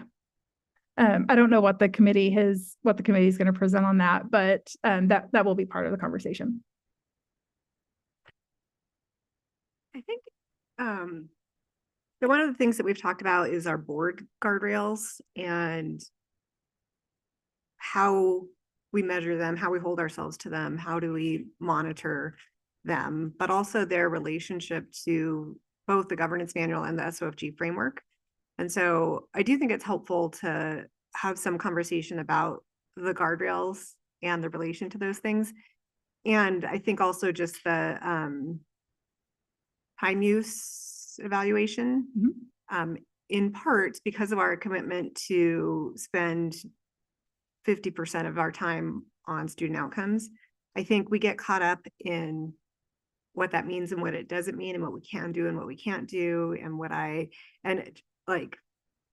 also the staff time tracking. Yep. And so I think my sense is that there's been just a lot of swirl around all of those things. And so I think if we could just kind of double click on like the time use in particular and recognizing that time is a resource and how we allocate that resource towards our goals, I think would help. Because I think too, it's obviously related to the committees, and I wrote down what you wrote around our committees moving us in the direction that we want to go, with a big question mark, because I don't know that they are. So for me, that'd be helpful just to spend some time there. Yeah. So I'm actually going to hit on that before going to the board guardrails, because I think that actually informs like what how the board decided what their board guardrails would be. So the couple of things that I like, the resources that I provided, each of them really do speak to the board's use of time in your public meetings. And so I will clarify, like, what do we actually mean by public meetings? And so there is your New Mexico Open Meetings Act that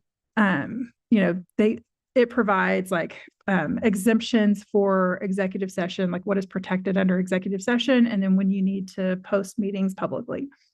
So that's one piece of it.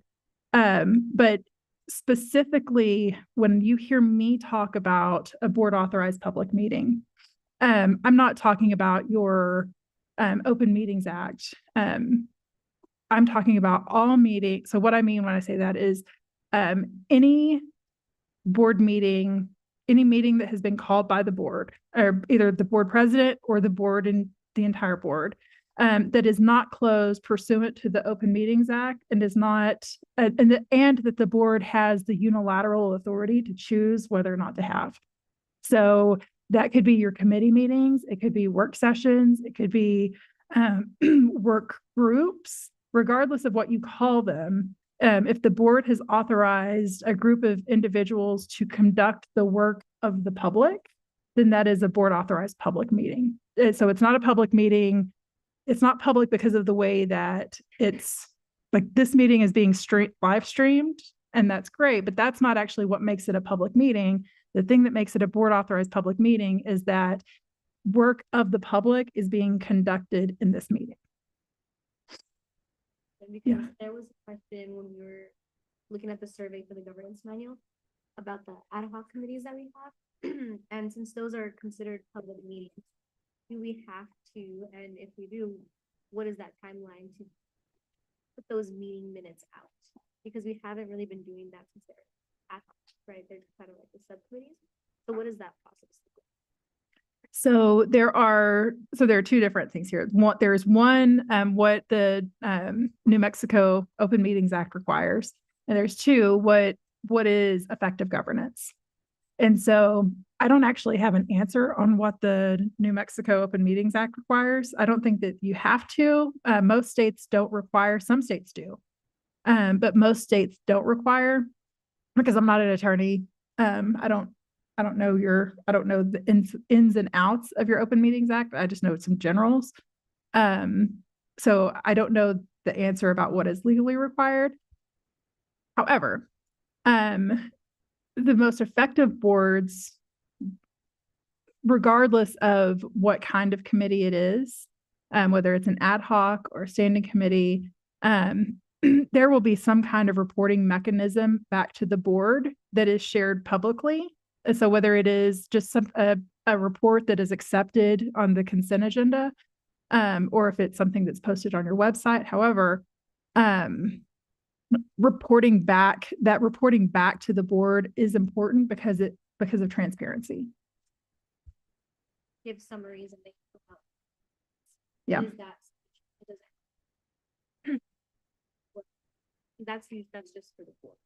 Yeah, I would encourage you to make it as transparent as possible, but that's not, I mean, that ultimately is a decision for you all to make. I'm gonna say something that's a little more off the wall, but The off the wall conversations are welcome today. I feel at times, and this is only my reflection of it, that if you're, with a horse and you have the guardrails that the little, what are those called? Blinders. The blinders. That many times with the student outcome focused governance and all the work that we're doing, we put on these blinders at times because we're not really looking at the world and what's going on around us, because we're so focused on this that we lose sight of what's happening just around us. Yeah. And so we get caught in this busyness work Then all of a sudden reality hits us. And then we're all caught a little bit trying to figure out, what do we need to do? And that happened when, as a new board member, we didn't have the onboarding. We didn't have a lot of these tools. And then all of a sudden you get caught.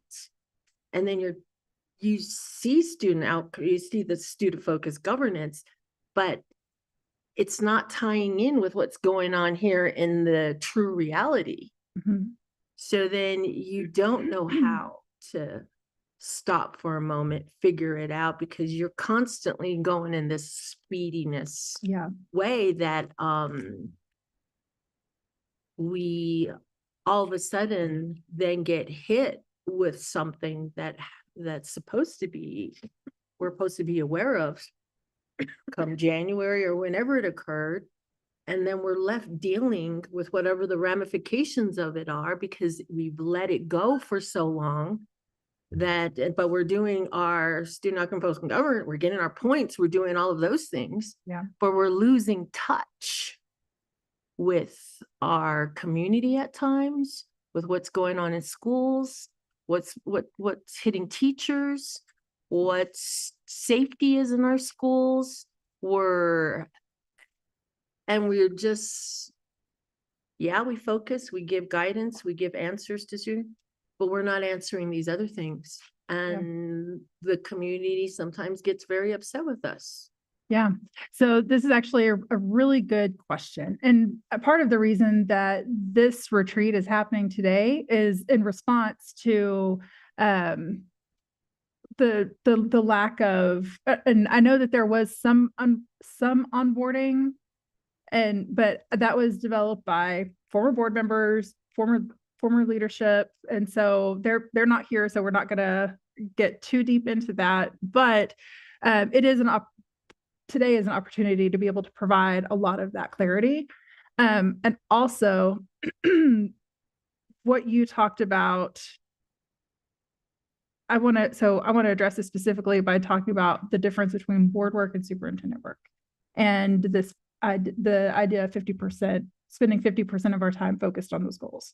So board work consists of whatever the law has required of the board and whatever the board has required of the board. So the board sets the goals, the board sets the guardrails. And so the board chooses what its work is going to be. And then you also have state law that says, here are the things that the board has to do. These are the things that the board has to do. And specifically that the board cannot delegate to anybody else. So for example, you just had, I didn't leave the elephant in the room. Y'all just had a pretty big vote on Wednesday. It was very uncomfortable. There is no way that you could delegate that. You cannot fully delegate that decision to your superintendent. You as a board have to vote on, you have to be the ones who make the final vote on the right sizing. And so it is absolutely expected, acceptable and expected that you can have those conversations in your board meetings.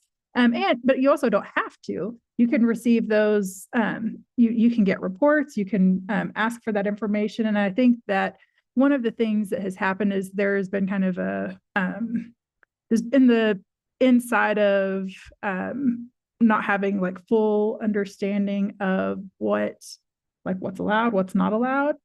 That's one of the things that fell through the cracks. And so getting those, being able to ask for reports, being able to, even if you were to receive a report or have a presentation on right sizing in your board meeting, you absolutely should do that. And if it means that you're not going to hit 50% for that month, then you just make it up the next month. Or there are times when you're not going to be at 50%. That is the aspiration. 50% is the aspiration. That leaves the other 50% for all of the other stuff that you have to do. And so I definitely want the board to be clear that there is nothing that says that you cannot talk about any of this in your board meeting. But it's just the term you use, what is allowed and not allowed. Yeah. And so then it's also the horse with these things where everybody tells you stay in your lane. Mhm. And then you're trying to figure out. But then when something comes up Yeah. and you're like, you're sitting there going, I wasn't informed. I don't know what's going on.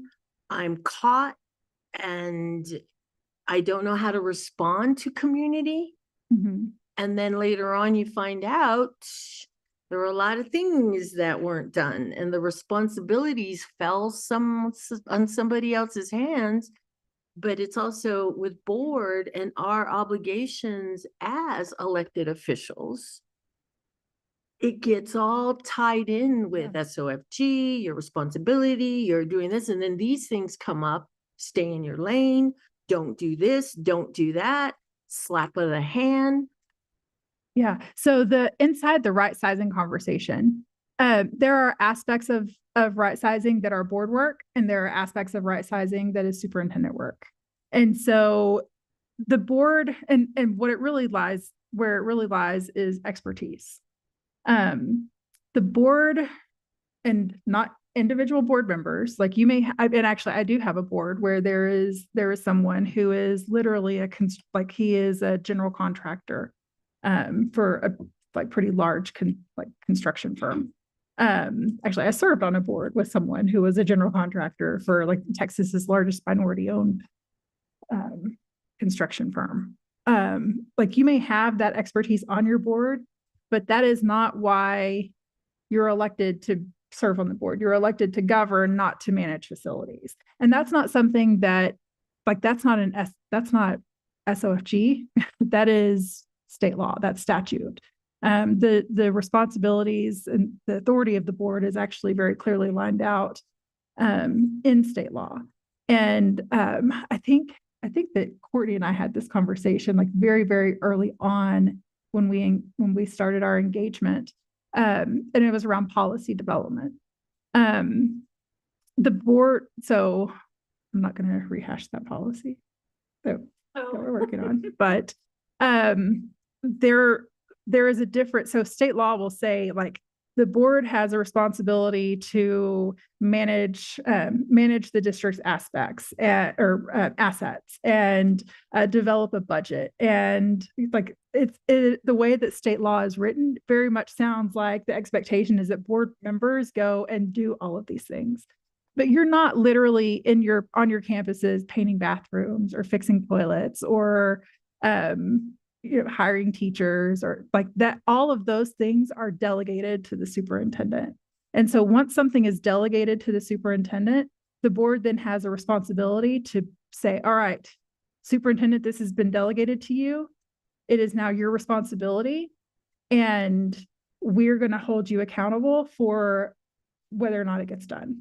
And that this decision is moving us in the direction of accomplishing our goals. Inside of that, you still have to know whether or not things are happening. You got to know how the vehicle works. Yeah. But it's not necessarily focusing just on the one. I got to know everything about what that thing is what's going on. But it's great to know all the parts instead of trying to figure out, oh, you don't need to know that. You just need to allow the superintendent to do what she's doing. But it's also part of knowing what is the big picture, how is everything connected? So that way, if you do go to the community, instead of trying to give the answer, you give them at least a teaching moment to where at least these are all the parts and this is how it works, instead of saying, oh, I don't know, or second guessing your answer, then getting in trouble for later on for whatever you said. That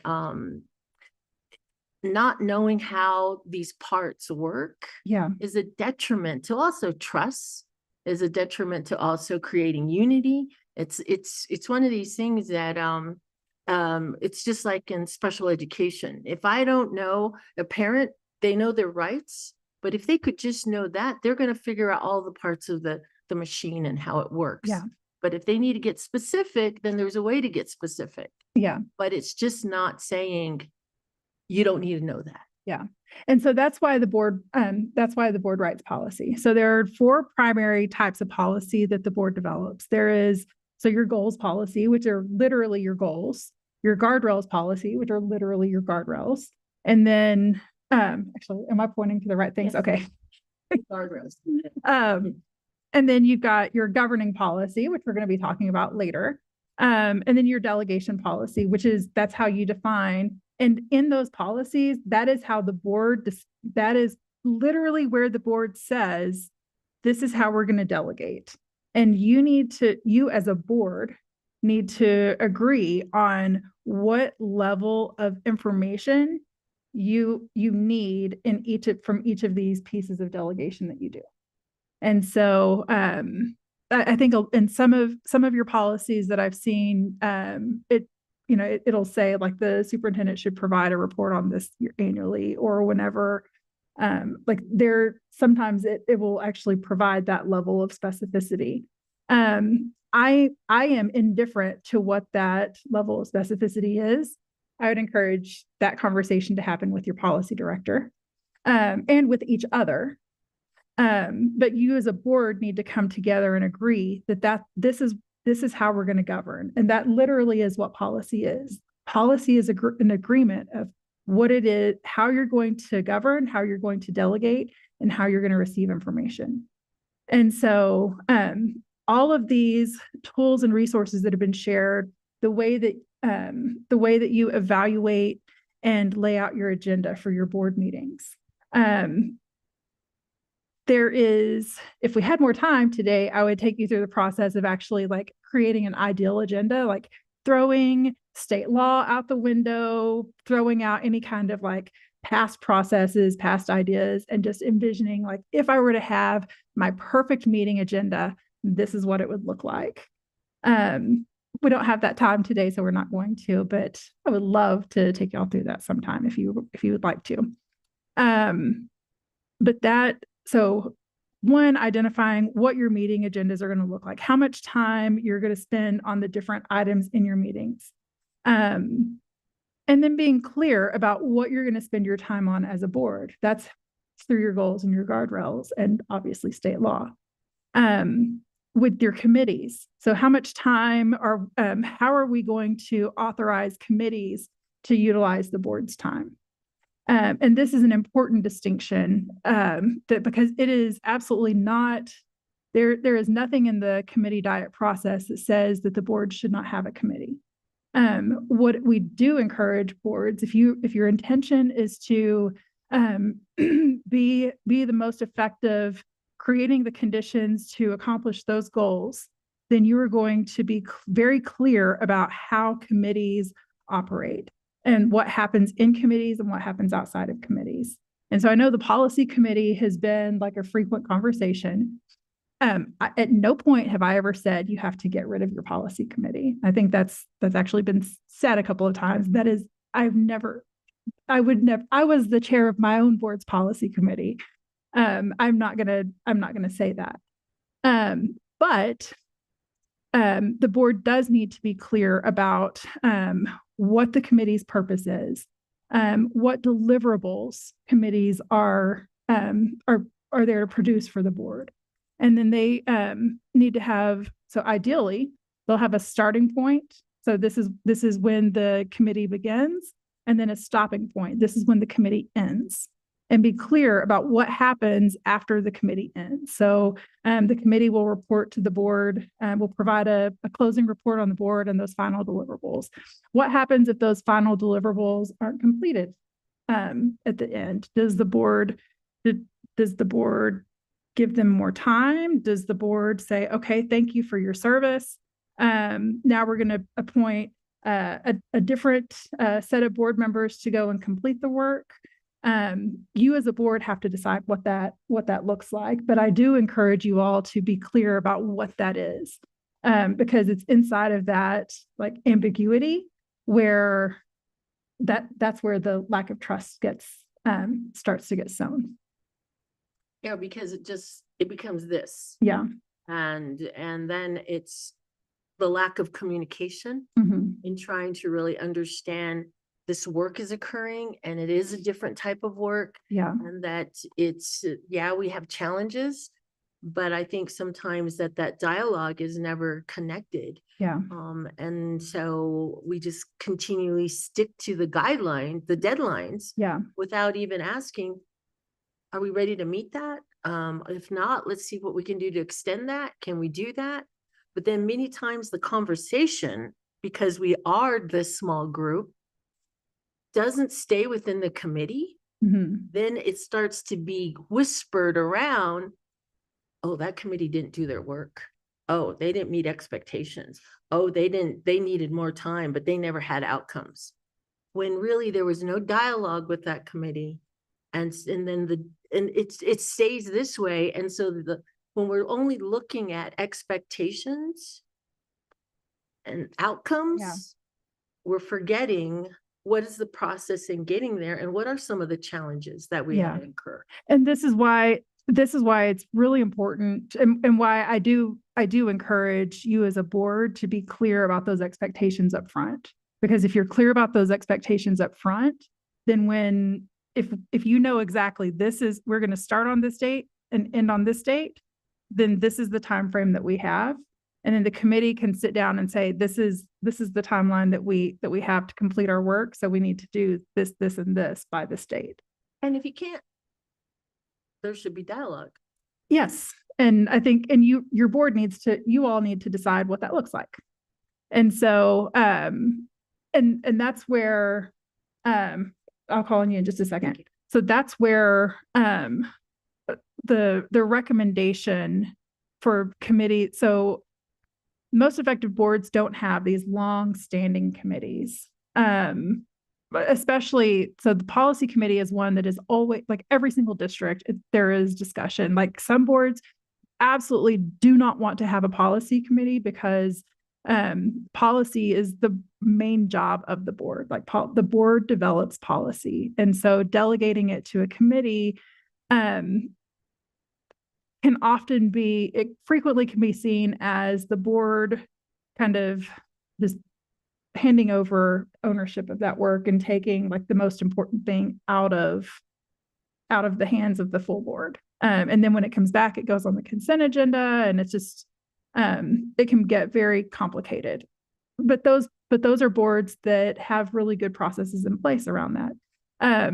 Boards that have those committees, I do encourage that if you are going to have a standing policy committee, that the board be clear of what the policy priority. So just like you have your legislative priorities every year, that you also figure out what your policy priorities are going to be. Because then, so what you don't want to happen with your committees is that you don't want, one or two individuals to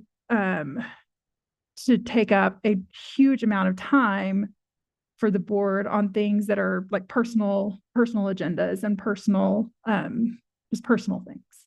And I can point to a number of examples from a number of different boards. I'm not going to, but I think you can pretty much look at any board and see where that's the case. And that's because we are by nature we are literally elected officials. So we get pulled in that direction. So without that, the full board having that clarity, then it's just it opens up another vulnerability for the board. So, but I also don't think that it's appropriate for the board to just say, well, no one gets to decide what the policy should be. You should set your policy priorities. And probably as a full board conversation before that, at the beginning of every year, so that you can kind of chart your course. And if something comes up along the way, then identify it and say, we think we need to add this to the policy committee's deliverables, and then have a conversation with the board. Is this something that the board wants to pursue? And then delegate it to the policy committee. But I also think that we need to also, clarify what are the expectations as an official that's been elected to a position. It shouldn't just be silenced. I think there has to be a balance in that. Yeah. But we're not being clear about that either. Yeah. And that's why the board needs to have the conversation about it. Because so even though this board is comprised of 7 individuals, none of you, not even the board chair, has individual authority. You only have authority to act in a public board meeting when you are voting as a body. And so you only the board is who has the authority. So no individual board member, and this is not me saying it, this is not Council of Great City Schools saying it, this is in your state statute. No individual board member has authority to act on their own. Oh, and I'm only saying that because when you go to the community, and especially with Wednesday night's meeting, Mhm. community members will tell you you're an elected official. You shouldn't allow them to do and say and be what they're doing to you. But it's also saying, but we have a framework and how we have to treat each other. But the community gets very confused Mhm. on why aren't you doing this and why aren't you doing that? And that and we're saying, well, we got the framework, but they don't understand that. Yeah. But then they're telling you, you're an elected official. You got to do what we've asked you to do. Yeah. But then when you have the framework, there's and then the people see you and they're just thinking, get your courage up, get your bones up. Why are you allowing them to do that to you? Yeah. And so that's when you're stuck in the position of asking yourself, do I go against the framework because that's what we're doing? Or do I speak my mind? Do I say what I need to? Is it possible to do both? That's what I'm saying, because we're not given that leeway though. Oh, you definitely have Yeah. that leeway. You definitely have that authority. Because this is exactly how I felt with my community, and I ended up having my own little information session where, and I think I shared, the slides were shared with Johanna too, where I put together a PowerPoint talking about the framework so that I can inform my community about this is what my role is now as a board member through this framework. Yeah. And that helped a lot because now community, they still come to me and they tell me these things, but they understand my role and my limitations. And I think that could be something that, well, it is something that we're trying to do now with the town halls that we're having in January and February. But it's really important because that piece exactly is our community doesn't know and doesn't understand. And they are used to elected officials. They're like, we can just tell you what to do because you represent us. And it's not always like that, right? And Yeah. especially when you're holding that expertise. So I think I'm gonna- it's important. So I need to go to board member Jackson before we. Well, you started the conversation, so I've been kind of taking notes, and I think where something's getting lost is that exact, we are elected as 7 different people, right? Who bring 7 different messages or 7 different thoughts. And we have this impression that we're supposed to, and we are, right? We're supposed to bring our voice of the community.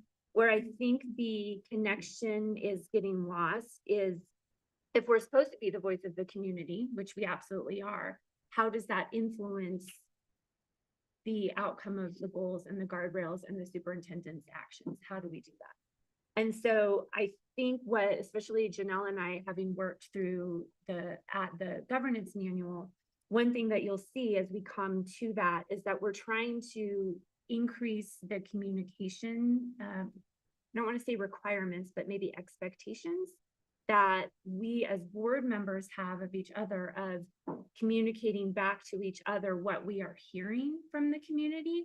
And that's not necessarily reporting back, okay, Gabriella, this is what you need to do for my district. It's we as a collective voice, we are hearing this collectively. What are we now going to do with that information that we have?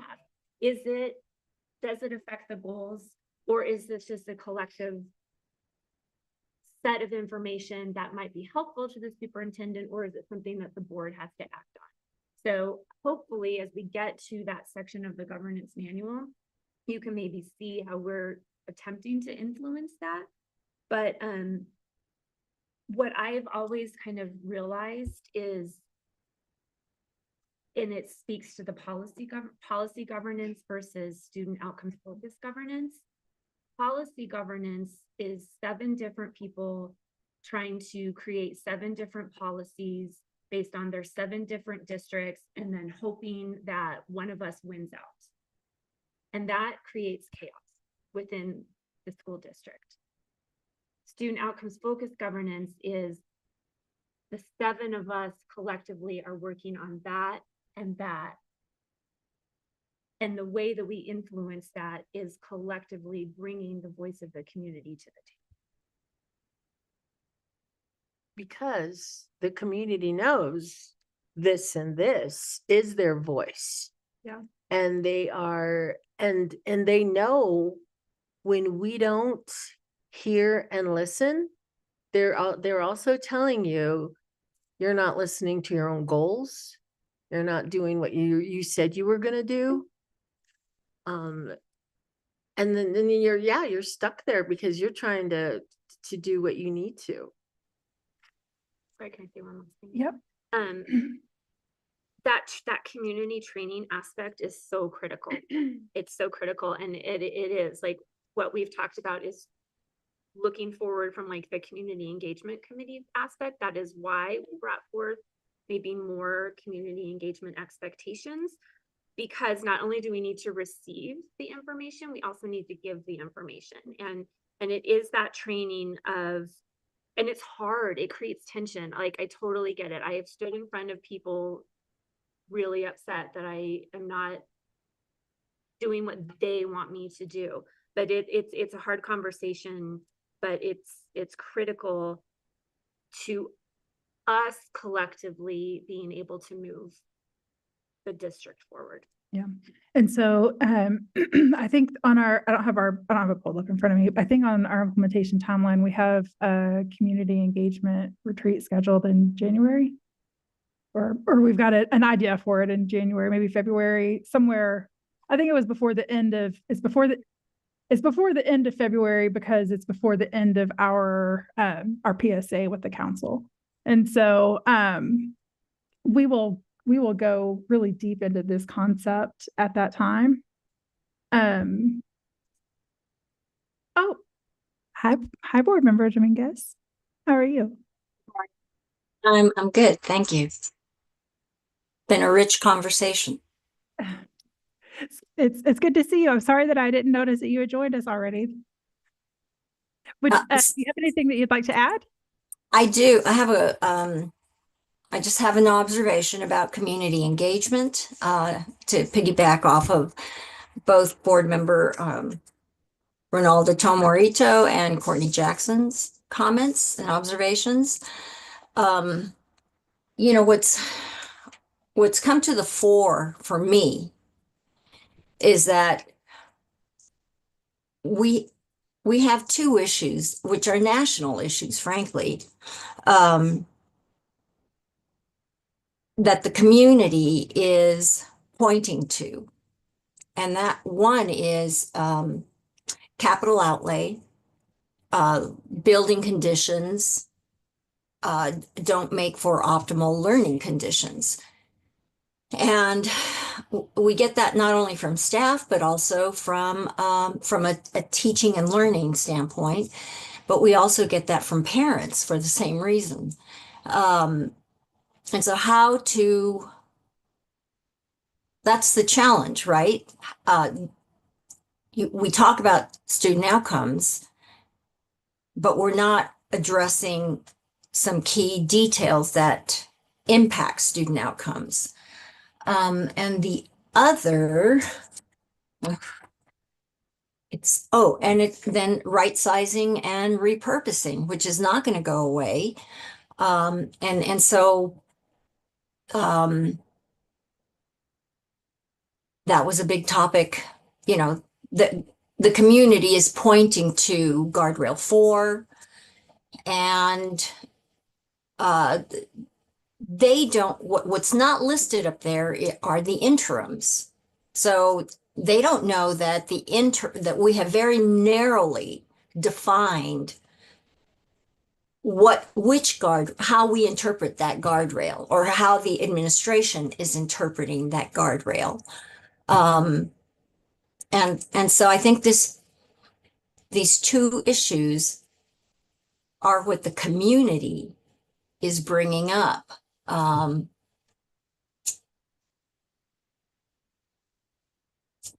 and my other concern about community engagement is that it's performative if we mention the targeted populations of the Martinez Yazzie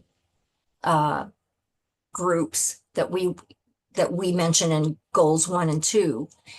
It's strictly performative if we are not truly, all of us, engaging those targeted populations in each of our districts.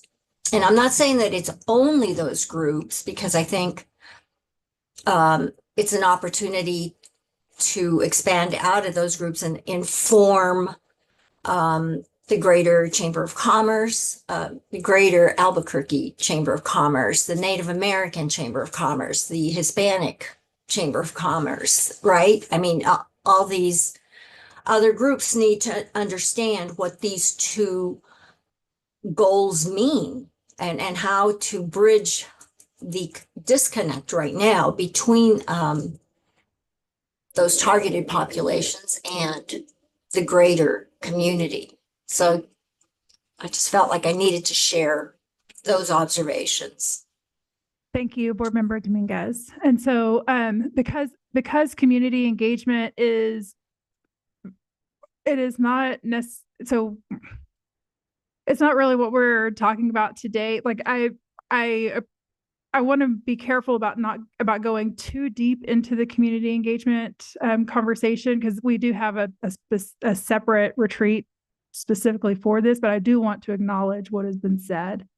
And specifically, what happens when the community, so you've set your goals, you've set your guardrails. What happens when new people in the community come back and say, well, I have this other concern. And so the board needs to, I'm going to sound like a broken record, the board needs to decide what to do in that situation first and foremost. Hold on one second. And then, but also your goals and your guardrails are 5-year goals. And so your guardrails should last the same length of time as your goals. Changing. So if you've engaged the community, and those groups were engaged when these were developed and actually had they were, when the feedback was weighted and shared with everyone, they actually were given almost a disproportionate like weighting. So their voice was weighted, it carried more impact. And that actually is reflected in the guardrails that you see. So whenever you have issues like this that come up in what we call whirlwind, things that come up and can potentially pull us off course. When I, as a board member, say, okay, I'm going to give time to this group, or I'm going to refocus in that area, it is going to have the impact of taking focus away from accomplishing those things that the greater community has said is important, especially where there is already that, where your specifically targeted groups have their voice is carried the loudest. And so the goals and the guardrails really do, it's not just that they're important and they're the things that we talk about, but it truly is what the community has said is our focus. And so when these things come up, being able, the board has the opportunity to provide that leadership and say, let me help you understand. And so you all, again, have to figure out what that's going to look like.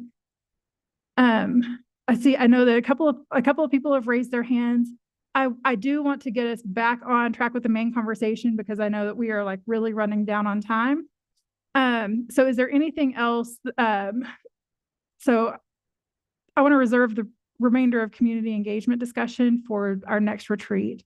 But is there anything else that is specific to the frameworks that have been shared, and the specifically around the use of time.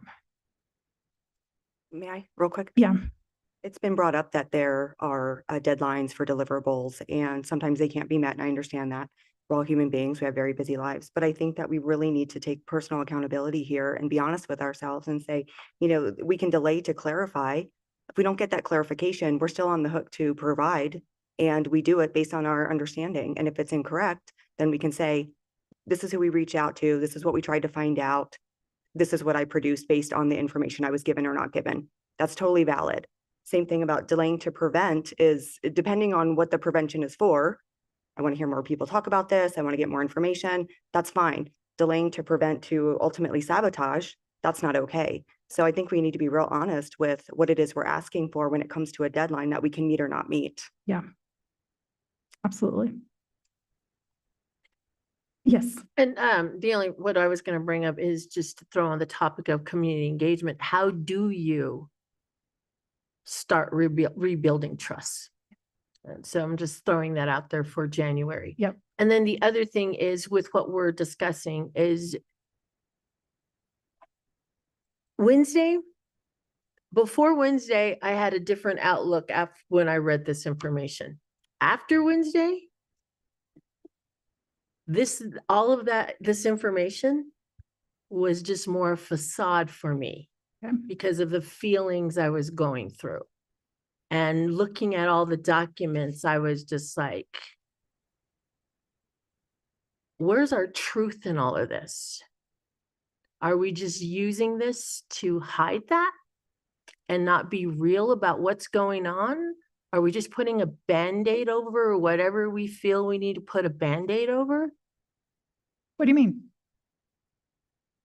Learning the information you're giving us in SOFG and having all of the particulars on how we need to conduct our business and do what's needed.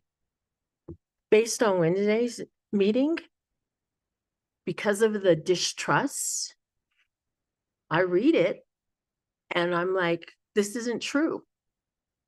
So it's also saying to me, whatever I'm feeling and whatever I'm going through, to really enable and move forward in that, I got to feel okay with it.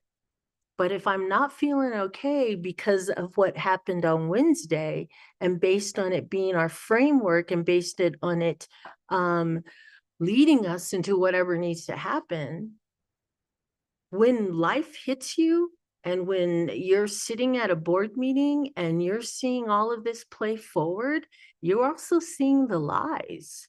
You're also seeing the lack of using it to create an image or an illusion that isn't real. And I'm only saying that because that's where I'm sitting right now. Yeah. And then in rereading the documents last night, I didn't want to read them because I've already established in me, what are we going to do with this? Is it going to be our truth? Or are we just going to continue moving along in on our road?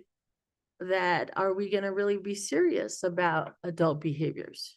And that's something I've continuously have brought up. I think I'm trying to just understand what it is that you're saying. So because of the trust because of the lack of trust that you have, are you speaking for your team on the board or for the district or No, for everyone on what I'm seeing? Okay. I'm speaking on, because this was our homework, we're supposed to read it and we're supposed to give our input, we're supposed to do that, but the reality of the world and the reality of where I'm sitting based on prior to Wednesday and prior to a lot of things. Yeah. And then not getting your questions answered, but just told to do this and follow through and do your job. Are you not getting, are there not questions being answered? Oh yeah, there's questions that I have not had answered. Okay. And I don't want to bring those up right now. But my thing is that not only questions, but it's also, and this is the thing, I'm serious about is these adult behaviors. And if we have no evaluation on that, and we're just saying adult behaviors, student outcomes change, adult behaviors change, and then I don't even see it in our governance manual, when we get to these critical places of character and we're not addressing them because they're adult behaviors, I just feel like we're just moving along. And yeah, we say it, but we're not gonna deal with ourselves. Okay. So, and then the trust comes in again on Wednesday. So I'm trying to figure out, when are we gonna be serious about this? Okay. So Courtney. Sorry. So some of that sentiment was reflected in the survey that came across, and not just from you. And I think Danielle brought this up. We really hope that if we can get to it, that board guardrail number 1, there was a lot of concern around that, and that one needs to be strengthened or discussed a little bit, as well as what are the, how do we evaluate whether or not we're holding ourselves to those board guardrails, and what happens if we determine that we are not holding ourselves. So that sentiment, I think maybe we can table for just a minute, because we hope we recognize that in the survey, and we want to have that discussion when we get to that point of the governance manual, because you're not the only one to have said that. Yeah. Okay. And so I don't want to, I absolutely don't want you to feel like I am dismissing what you just said, because I think that it is very important and I want to continue this conversation. I also want to make sure that we take a quick break and get lunches. We're just going to grab our lunches and come back and go into working conversation. When we come back, I want to transition to discussing the board guardrails. But briefly before we do that, I want to talk about what you mentioned about evaluation, because we do have some mechanisms in place for you. So when we come back, we'll do that. How long is the presentation on the governance manual? I mean, I think we can do it in 5 minutes, just in we can give an. Okay. Okay. And then I do want to reserve, so I want to reserve at least 30 minutes after we come back for you to actually provide feedback and really deliberate the governance manual. So let's take a quick break just to grab our lunches. So maybe 5 minutes. Is that good? Okay, perfect. I'll see you back in just a few minutes. Yes. Sorry, just with what you want. Sorry, do you want to come in? Yeah. So.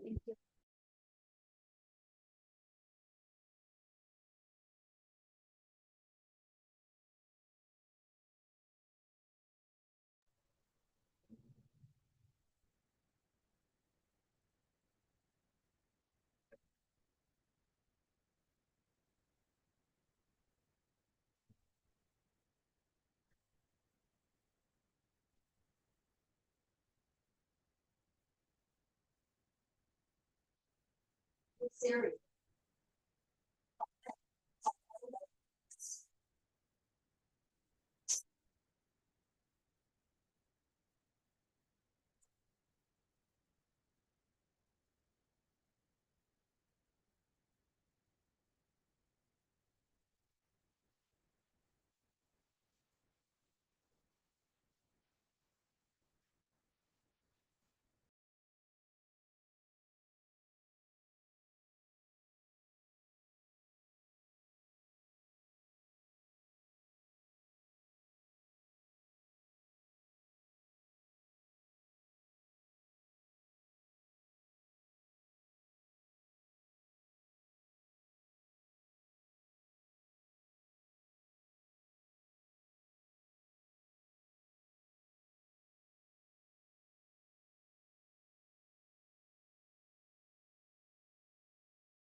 And is Board Member Dominguez with us? She is still on Zoom Okay, perfect. and we are streaming. So we are reconvening and moving to agenda item 3.3. Oh, not yet. Not yet. Well, in just a second. So before we move to 3.3, there are just a couple of other things that I want to mention.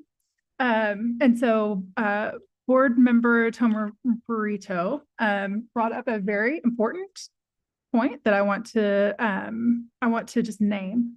And so student outcomes don't change until adult behaviors change. This is the thing that y'all are probably tired of hearing me say by now. But what does it actually mean to change adult behaviors? And so we actually, this framework actually provides a couple of instruments for the board to actually evaluate whether or not those behaviors are changing. And so we've had, you have the framework which lays out those effective board behaviors that are most aligned with improving, governing in districts that improve student outcomes. So you have your annual self-evaluation or your quarterly self-evaluation that that you all complete your quarterly self-evaluation, you go through it, and that gives you really an opportunity to just identify like where are adult behaviors changing and where do we still have work to do. This is not a conversation about judgment or blame or shame. This is really just a checkpoint just to see it is just like when you step on the scale and when you're trying to lose weight, if anyone has ever gone through that experience, you may have feelings tied to it. But it is not about those feelings. It's about taking stock of where you are and towards accomplishing your goals, just like with your progress monitoring. And so this is a time for the board to be able to look and see how those behaviors are changing. Also, tied to that self-evaluation is your time use evaluation. Again, it's really easy to get caught up in that 50%, like, oh my God, we haven't gotten to that 50%. And as has been mentioned, inside of that kind of like, it's really easy to get caught up in the tunnel vision of, are we spending that 50% of time? And yes, your board is, you are most likely to see movement towards accomplishing those goals if you are spending the majority of your time in your board meetings talking about those goals, because that's if what you talk about in your board meetings are the same thing that everybody else is going to be talking about throughout the district. So if you are talking about the color of school buses in your board meetings, that's what people are going to talk about.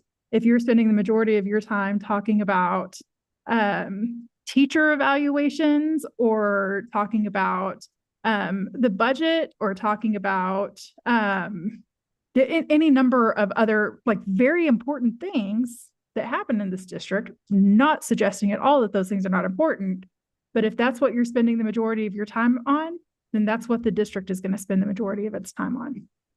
So we say what happens in the boardroom will be seen in the classroom. And so if you want your district to be spending the majority of its time on whether or not student outcomes are improving, then you as a board need to model that expectation by doing it yourselves. That's the reason for the 50% goal. That 50% isn't going to happen every single month. And that is normal. I don't want to insinuate that should become that you should never spend the 50% of the time. It is definitely the goal to get to that point. But that does not mean that if you have a big issue that comes up that you cannot ever divert some attention for the time being. But you as a board need to decide, is this something that is worthwhile for us to, is the cost associated with that diversion of time, is it worth the benefit? So does the benefit outweigh the cost? Oh, Board Member Dominguez. Thank you for saying that, because I think there has been a myopia that has set in on time usage, and that 50% that has shut down conversation about other important topics, and they're not related to the color on a wall. You know, I want to get real here. Related to slowing down and asking for some onboarding that oftentimes is interpreted as, well, just go read something. So what's important, particularly for new board members, is what we're doing right now, is talking about an interpretation or questioning. How do we do, how do we get to that? Is it really important to get to that 50%, or to allow us to ask some questions around, well, take the very real issue of right sizing and repurposing. What was the role of the board in that? What was the history behind that? And to your point earlier, the new board members don't know about how we arrived at the goals and the guardrails. We have the we have the Navajo Nation superintendent telling me and my sharing with the board that they weren't consulted during the initial community engagement. I have no way of checking with about that. So that kind of history would be important to share, so that we all have that shared history, right? We all have an understanding of how we came to the goals and the guardrails. And I know that eats into the 50% aspirational goal of time usage. But those are the specific examples that come to mind where it's important to build a sense of unity about the history informing where we are and where we're headed and why we're headed in that direction. So that's it. Thank you, board member. And to that note, so the question that you asked is, what is the role of the board in this process? And so there are, like, you have legal requirements that are so statute lays out like what the role of the board is. But then also the board. So remember, board work is what the law requires of the board and what the board requires of the board. And so the board needs to be clear on what those things are. So it is, if the board thinks that, and when I say the board, I'm again talking about the board, not an individual board member, but the board. If the board has decided that this is a worthy use of our time, then the board should be able to spend its time in that way. And I don't know, and we'll get into this in the next conversation, but if the board does not have a policy that stipulates how many board members it takes to be able to put something on the agenda, then I'd strongly encourage you to do that, because that is actually how the board can do that, can ensure that the things that are important are able to be brought up, but also protecting your use of protecting the expectations that you're setting in the community, and the things that you're telling the community you value. Okay, so I want to, so we talked about our time use. There's also a goal monitoring evaluation, and that is really about the way that it is evaluating how the board is engaging in those monitoring conversations. How those, are you asking questions in advance? Is everyone engaged? Is everyone prepared? And are you asking those SMART questions? And again, just like all of the other evaluations, it is not, they are not there to be weaponized. They are not there to beat anyone up on the board or say, oh, how dare you not do this? But the SMART question framework exists to make sure that your conversations are germane to what is being discussed. So it is like very closely tied to your meeting management system, making sure that the discussion that you have put on the agenda, your goal monitoring discussion, is the thing that you're discussing, and not going off into things that are kind of loosely connected. It really is a conversation for the board to understand what the reality is for students and how the district is moving in the direction of the vision. So what is the reality, and how is the reality aligned with the vision? And then finally is the staff time use evaluation. And so this is an important one because you actually have a board guardrail that is specific to how the board is using staff time. And so in general, when the board has not adopted a guardrail, I would encourage that be an annual report. And it's usually an estimate where they take 3 months so each cabinet member they meet with their staff and they identify how much time do we think we spent over the last 3 months supporting board work.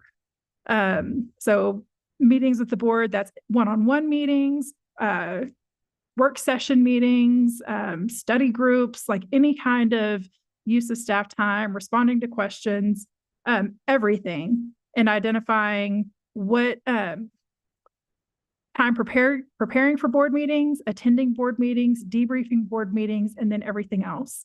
And then inside of those 4 categories, dividing it into 2 sections. The first is time that would be spent regardless of how the board was engaging. And then the other is time spent because of how the board is engaging.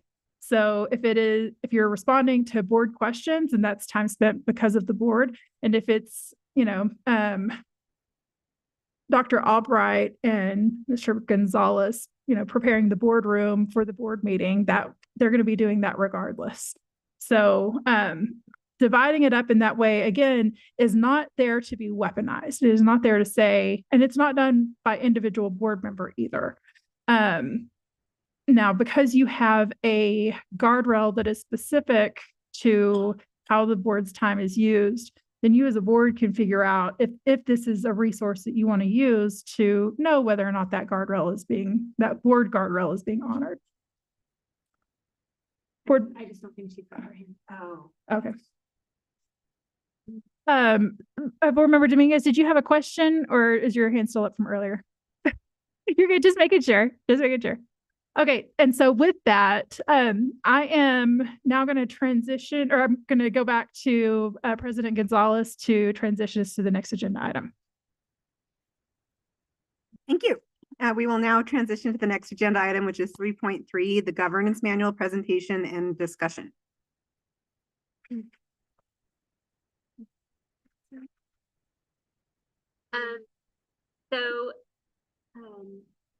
Board Member Astorga and I met twice to review the governance thank you. Sorry. Okay. So Board Member Astorga and I met twice to review the governance manual.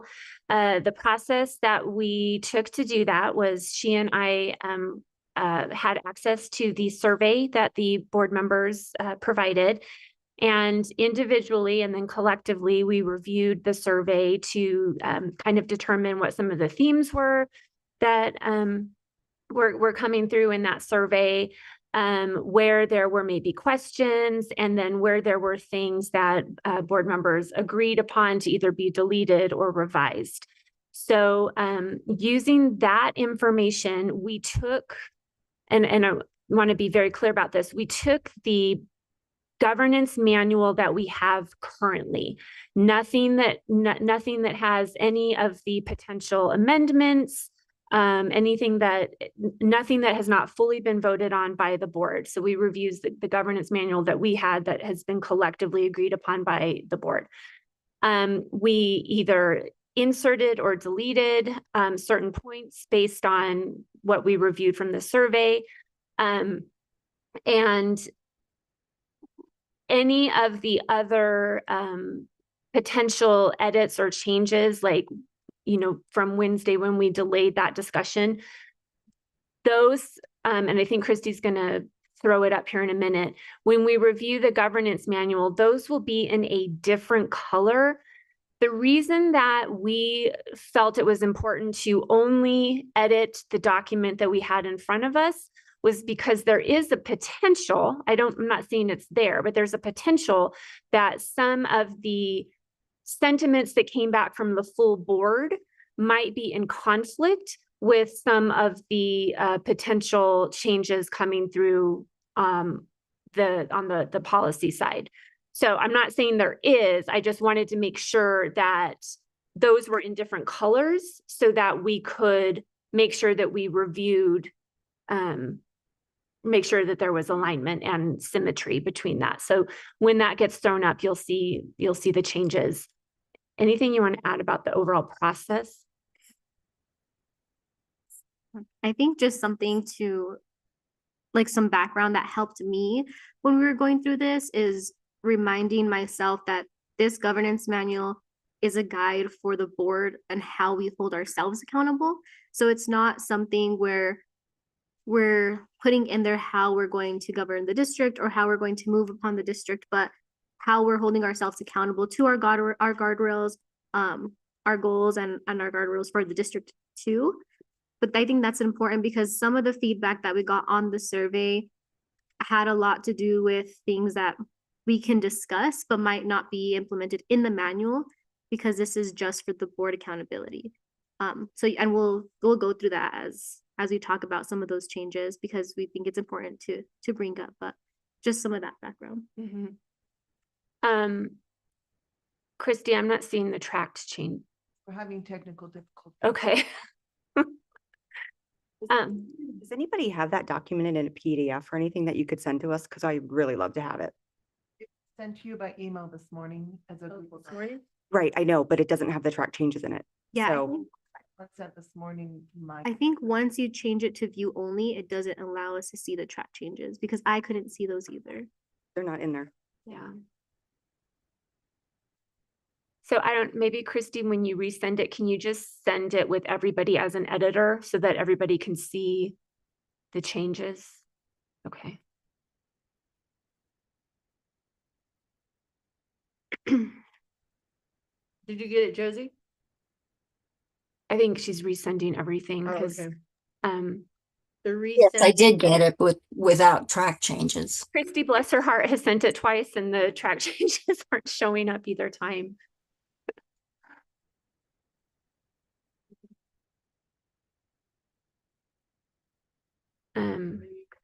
Just print it. It is printed and displayed on the wall.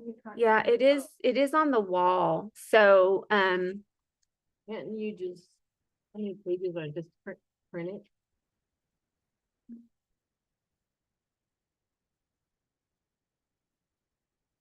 You have it open? If you join I have it open. Yeah.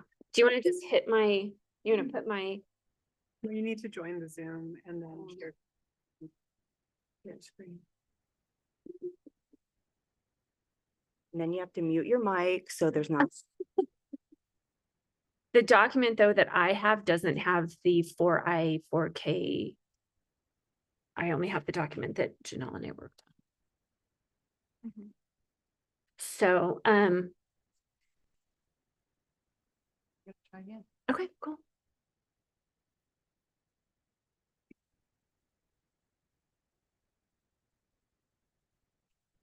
I mean, I guess we could go on a little field trip around the room too, if we wanted to.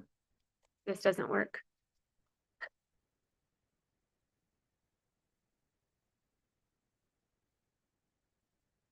Thank you for the food. Yes, thank you. There we go. Okay. So, going down to the background, one thing I would like to just point out is I was acting as scribe. It's not necessarily that I am the one who made all of these changes. It's that I was just the scribe. So it'll show that I put in all of the changes, but this was not Courtney Jackson deciding this is how it should be. Okay, so at the very top, this is the background section. Oh, when do I? Go. Okay, so at the very top, you can just see a couple changes, couple additions, and some of those were just meant to clarify. If you can go up just a little bit more, Christy, so at the very top, I just added governance, governance structure, just to kind of give that some more distinct terminology. And then the next section is to Janelle's point about the governance manual is really about, it's not only how the board governs the district, but it's also how we regulate our own conduct. So there's that. And then the main point down at the bottom is that we added a simple statement added at the bottom to clearly delineate the policy-making authority of each entity, that being the entities of the board and the entity of the superintendent, if and when additional policies are created. So, and I think what we can do is, if it's okay with you guys, we can cruise through just top line, because I believe that we're actually going to walk around and read all of these more in particular. Is that okay? Okay. So if you go to the goals policy section, that's the next. All I did, we didn't have the current goals policy in, so we updated it to our current goals. If you go to the guardrails policies, number 2, there were no changes to the guardrails policy. If you go to the next page, which is the theory of action, there's just a note to make sure that that Emerging Stronger 5-year strategic plan, I believe there's been updates to it. So we just need to make sure that the link to that is accurate. If we go to the delegation policy section, that's section 3, there were no changes at all in the delegations policy section. And then if we go to governance to 4, so this is where the meat of it happened. Okay, in 4A under governance commitment, that statement, the board's official and only connection to the school district's operation, performance, and conduct is through the superintendent. That was a request to add that statement. Board accountability, no changes. 4C, guardrails for the board. That statement was added there are requests from board members to strengthen this guardrail, and we have a note that we would like to discuss this a little bit further. That statement was simply added to as an accountability statement that each board member will hold themselves accountable to the following. And Janelle and I did have this discussion about agreed upon that. It was important to maybe have that in there because we're agreeing as a group that we are going to follow these guardrails. Going to 4D, board responsibilities and authority. Anything in pink was added at the request to add those statements. 4E, board membership requirements. We updated the statutory training requirements in number 4. And we added that last statement at the request of a board member. Going to 4F, there were no changes. This is the last statement. Would you mind reading it? Oh, sure. You guys are going really If fast. I can. Board members will review the governance manual annually. Sign a statement. Again, That's because important. there was, the survey had a lot of need for accountability. Do you want to take over? There was nothing on 4F for code of conduct. On 4G, again, this was board member performance concerns. There was some changes here, and mostly again to reflect the survey results, needing a process on how we handle board member performance concerns. Specifically, how does that work if it's part of the executive committee, right? How does one report somebody from the executive committee and what that looks like? We also change at the top to include, if you all are okay with it, if we violate code of conduct policy, state or federal law, or provisions within the governance manual. So again, making sure that we talk about that accountability, especially with our board guardrails. So that one has a lot of process, which is why it's so long, from 4 to 10. And we can, yeah, as you guys go around the room, you can let us know if that is a process that you agree with, but we thought it would be good just to be thorough because that was something that was needed. For 4H, we did some changes here. And if you can see, first meeting was highlighted because there has been discussion on, do we want to elect officers the first meeting or the second meeting of the year based on what new board members have suggested? But it came to our understanding that I believe it's statute that we have to elect officers the first meeting of the year. What we can do the second meeting of the year is elect committee chairs. So we put that in there as well, but just so you all have that information that is something that we are required to do for the first meeting of the year. And then we also added in there our new system that we have adopted, which is making sure anybody is interested in, who's interested in an office position will put a written submission stating their desire to serve as any of the officers. And we also added a sentence to reflect the rubric that was sent out. So we could have that resource as well when you're writing your statements. We had some changes around the executive committee and the agenda preparation, just a quick little sentence tweak.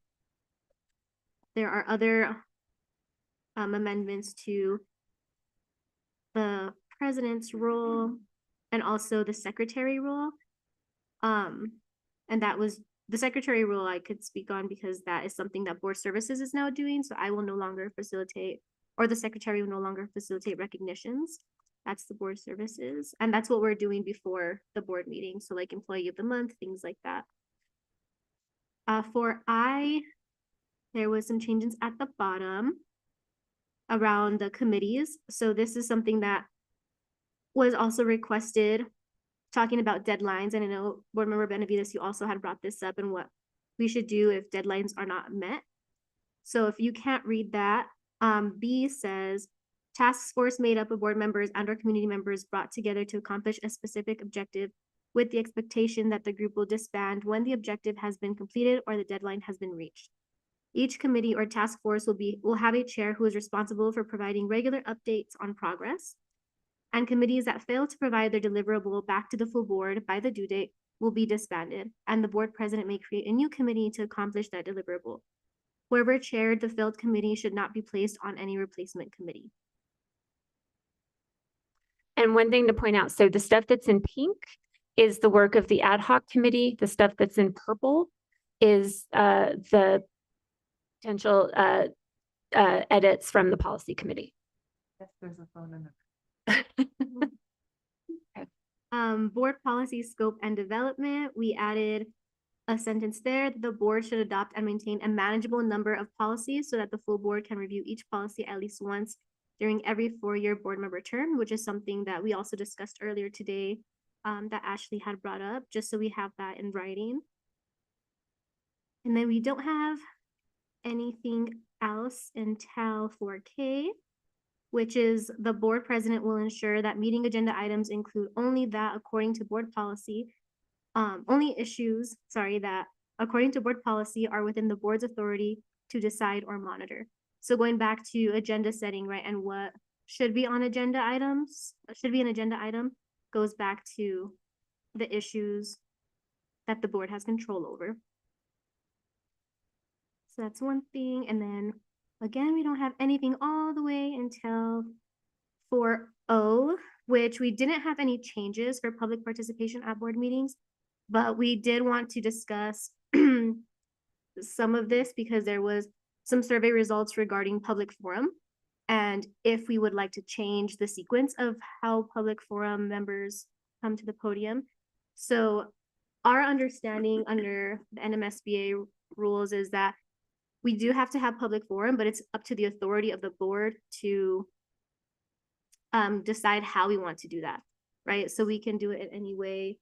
We can say students come first to the podium, or It's only gonna be people speaking on agenda items that we have, things like that. So A point of clarification. So is it NMSBA that requires us to have, because we're members, it requires us to have public forum, because the Open Meetings Act does not? Okay, that's, and I can also bring where I found that. It's on the NMSBA like structure. So if anybody wants that, I can, because I agree, I didn't see that either. So that was a discussion point. If we did want to change that, what that would look like on public forum. The next one is 4P, community engagement with the Board of Education. We added a sentence at that first paragraph that says, for more guidance on managing information or feedback from constituents, refer to section 4R, which is the RFI piece that will hopefully be implemented. And that is more because we didn't want to put a whole lot of information in this section, because again, this is just for like our knowledge. And if we wanted to engage with community in different ways and see what it was, if a constituent came to us and we wanted to request more information about an issue that they had brought to us, what was that like? What was that process to make sure that we're getting information? For number 3, the Board Services Office will summarize information, correspondence, contact information, and comments received by constituents before providing the information to individual board members. Additional platforms where constituents may contact board members include Let's Talk, individual emails, the board service email, and social media services if active. So something that was changed there is that there was a sentence that was said, Board Services Office will not be required to present anonymous information to board members. And within our discussion, we felt like some of those anonymous messages are probably the most important because they don't feel safe to share their information. So we striked that and we just put that the Board Services Center or the Board of Services will provide all summarized information to us, including contact information, because I know with Let's Talk, sometimes we don't get the contact information when we are emailed those concerns. So that's some background on that one. And then the last one is 4Q. The last sentence that we just added was, the superintendent will provide a summarized update to the board member who submitted the concern if legally appropriate. Because again, this has to do with employee performance issues, which is not our responsibility. But if we bring something to the superintendent that is a concern, we would like to have just an update for our own knowledge and also so we can update our constituents if they're asking about this, if it's legally available. So I know that sometimes that can get, a little muddy. Is there anything that you would like to add, Board Member Jackson? No, I think the one thing that I would request, and I know we're running short on time, is 4R, which is the request for information policy, is currently in the comment period. It's in the 30-day comment period. So I would encourage all the board members to go read 4R right now and see if it makes sense, if it's if it's the request for information, if it's what we're asking for, because that will come forward at a later time. But also as you're reading it in the context of the full governance manual, is it all flowing, making sense? So that was a little bit more than 5 minutes. So sorry, but There was one point that I wanted to make, and I'm trying to find it, but it was about seeking legal counsel. oh yeah. And I'm trying to find where that was. But again, most of us were in that training with Tony, and the process is pretty clear, is that legal counsel goes through the board president. We all have access to them, but there is a charge, right? Anytime we seek legal counsel, we incur a charge. And the process that Tony suggested was we push the concern through the board president, and she necessarily doesn't say yes or no, you can't contact them, but it's a way for us to determine if we can find a solution in-house before going and seeking legal counsel. So I know that was a question on the survey that I wanted to also just bring up. Can I ask a question based on my survey response? Because I think that this is. 4D5 is where Yeah. the question came. Board members, with the exception of the board president, will not make requests nor seek legal advice from lawyers or law firms, whether in-house or outside of APS, on issues not authorized via board approval. And so my question was, it's confusing. I interpret it as, unless there is full board approval, only the board president can seek legal counsel. If there is board approval, a member or other members can seek legal counsel. So is that, So I think that's what, and did you just explain this? I'm sorry, I was just no, trying to you're follow fine. it so I could. Yeah, I think keep that's up. what we were what I was trying to clarify when we had the workshop with Tony, is that we all have access to legal counsel, but because it incurs a charge every single time, the process is to go to the board president so that we can try and figure out information within board services before seeking that counsel. Okay, But we do have access to it. It's just, it comes at a cost. okay. But if there's changes that you want to see in the wording of, we can talk about that now. And I think that it's maybe the board, the via board approval. What that's trying to clarify is that on issues not authorized via board approval, it means one person can't go seek legal advice because it incurs a cost.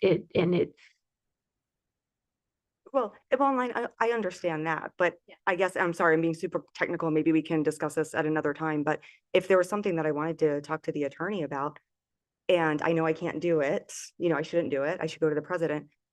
If I wanted to bring it before the board and the board approved me, is that what that's saying? I guess I'm curious about the process because it says full board approval. What does that mean? Yeah, no, it doesn't mean that, like, if you have a question about something, it simply means like you would go to Danielle or the board president and say, I have a question about this and I'd like to seek legal advice. Then that's kind of where that like collaboration comes in, is that the board president would then be able to say, well, we've already reached out, or it's that it's meant to make sure that that nobody goes rogue. For the sake of time, why don't we just note it on the Post-its when we're going around, and then we can. That's Okay. something we can talk. Okay. And if we need to run it through ChatGPT, we can do that. It's like, so. Right. The president. So it should say the president then. We should take board out of there so that other people don't think that they have input. So what I was saying is, it says via board approval. The board approval process is the president approves. So it's kind of just like board approval is defining, The whole board instead of just. yeah, instead of just saying via. Right, but full board approval is we all discuss it and we all vote. But So, yeah. yeah, you know, sorry, put- sorry. It's Put it just, put it on your sticky note, but Yeah. that's, it's good to. Mhm. yeah, I'm not advocating for one over the other. I'm just saying it needs to be very clear. Didn't make sense. No, it makes sense, yeah.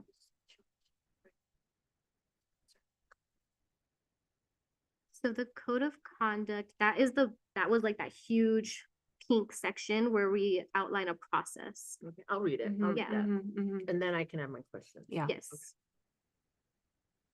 Yeah, that was in 4G, just so you know. How's Josie gonna read it? Oh, yeah, I think she has her hand up. Board Member Dominguez? Yeah, so I mean, I have some observations here where there are some incorrect revisions attributed to policy committee work. But here's my overarching question. This is really, we're not making any decisions right now, correct? Because this is last minute. We've not seen. This is for discussion only, Board Member. Okay, so we are all going to get this document where we see all the changes. Is that correct? I mean, and when are we going to revisit? So what is the next step? The next step is that it goes to the policy committee, January 6th. That'll be an opportunity to make direct changes. And so board members, as is the custom process, can provide feedback. The thing to clarify is when we provide feedback on our own governance manual, it's not for board services or the superintendent to answer. It's to go to the committee for the committee and the board to answer. Then it'll go to the February board meeting. Got it. And I just wanted to ask too, Christy, I looked at the agenda and the governance manual portion wasn't on the agenda for policy committee January 6th. So if we can just double check that. We'll double check that. Thank you. All right, Are we meeting? are there any Are- general questions before we before we invite board members to go around and provide specific comments to each item. Board member Dominguez, since you're not in the Would you- room, you'll be able to provide, we'll ask you to provide your comments on these items to the committee via email.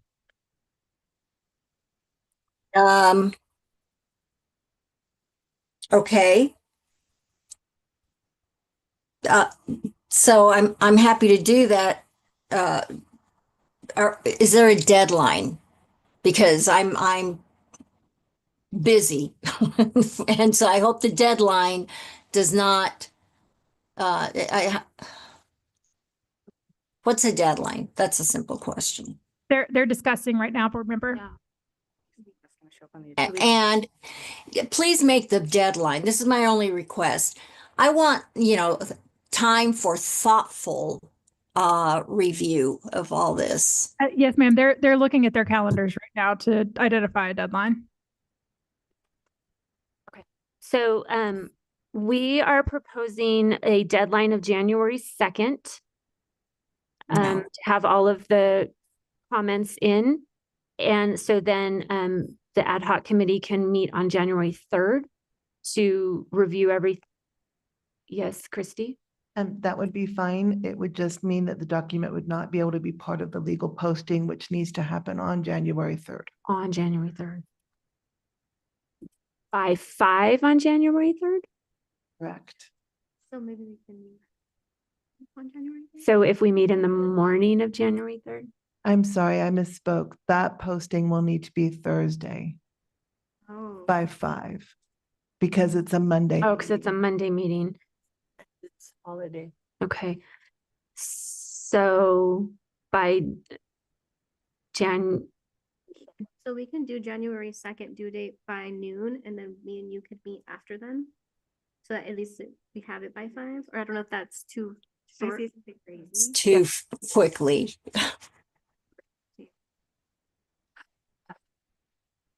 Oh, that would be helpful. Like postpone it a week. Dr. Albright, Yes, ma'am. what if we postpone policy committee to January 13th? We can make that happen. Chair Dominguez, would that work? So just give me the logistics of what that means. So we would have until the following Thursday, the 9th would be the deadline. The 9th would be when the materials are posted. I would like to suggest that if we move it to January 13th, that we make the deadline for materials by like January 6th. So that the ad hoc committee we can meet on the 7th, and then we can have the documents in by the 8th so that it's posted by the 9th. So I was going to suggest that we give us till the 7th.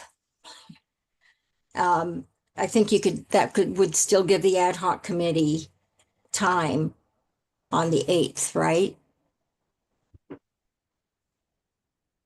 Can we compromise and say 5 p.m. on January 6th? So that we get the documents by the 7th?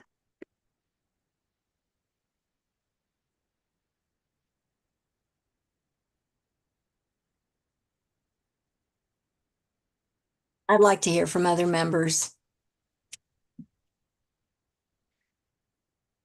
I would just say, I think that works. And also, this is just the next step. So there's still more opportunity.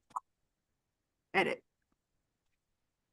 I think that that's fine as long as we get the document with the track changes, and I think if we can make it a PDF so that nothing can be modified, I think it would be easier to send it out that way. And also the survey results, then I'm good.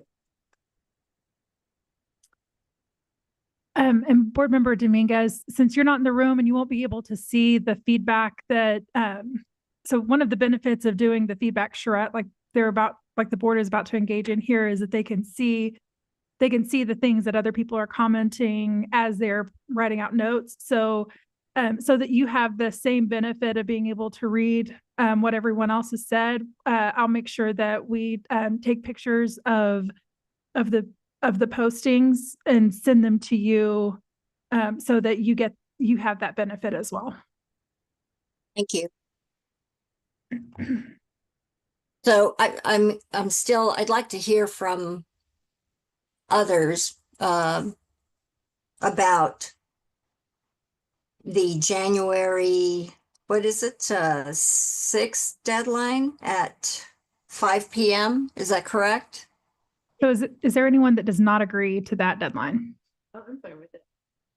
Okay. So if that's good with everyone, then that's what the board can do. And then we can go ahead and move into, only got about 15 minutes left for the final piece. So I want to make sure. The dates are reflected in the minutes, the time Yep. frame.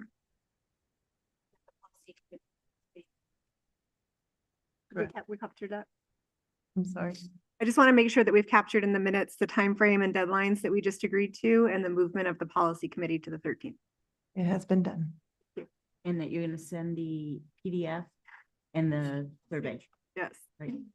Yes, ma'am. Darn Google Docs. All right, we ready to. Yep. All right. So let me give you some instructions. So Dr. Albright and team have posted the printed copies of the governance manual around the room with the tracked changes.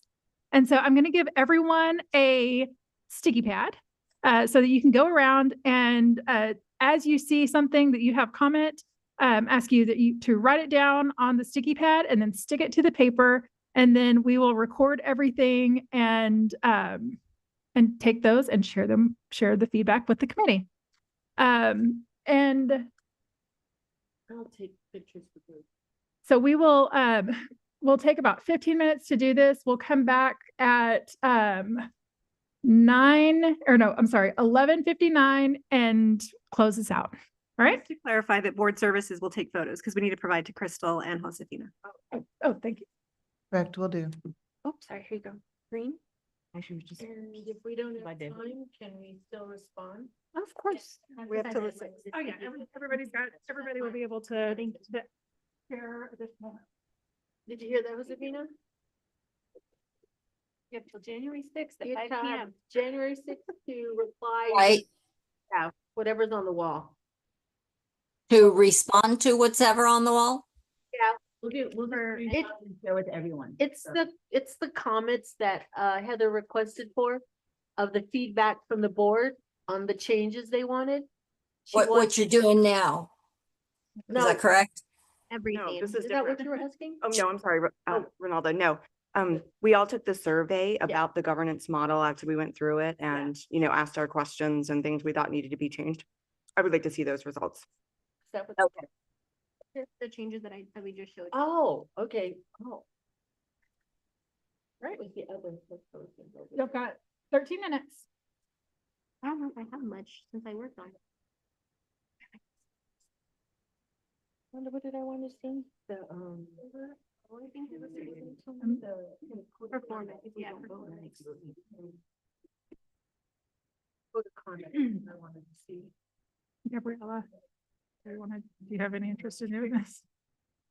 Josefina? Staff's gonna take pictures and send them to you. Right. Okay.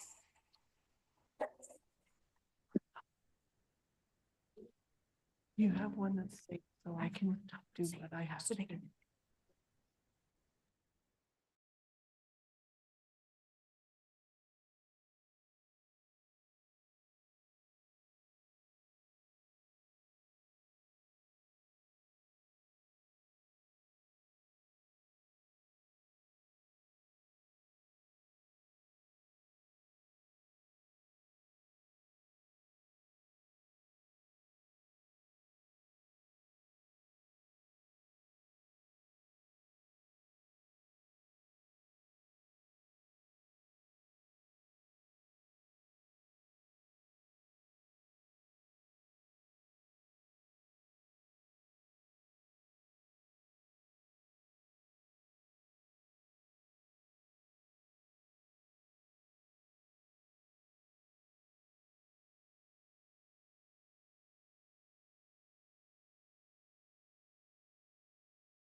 Yeah.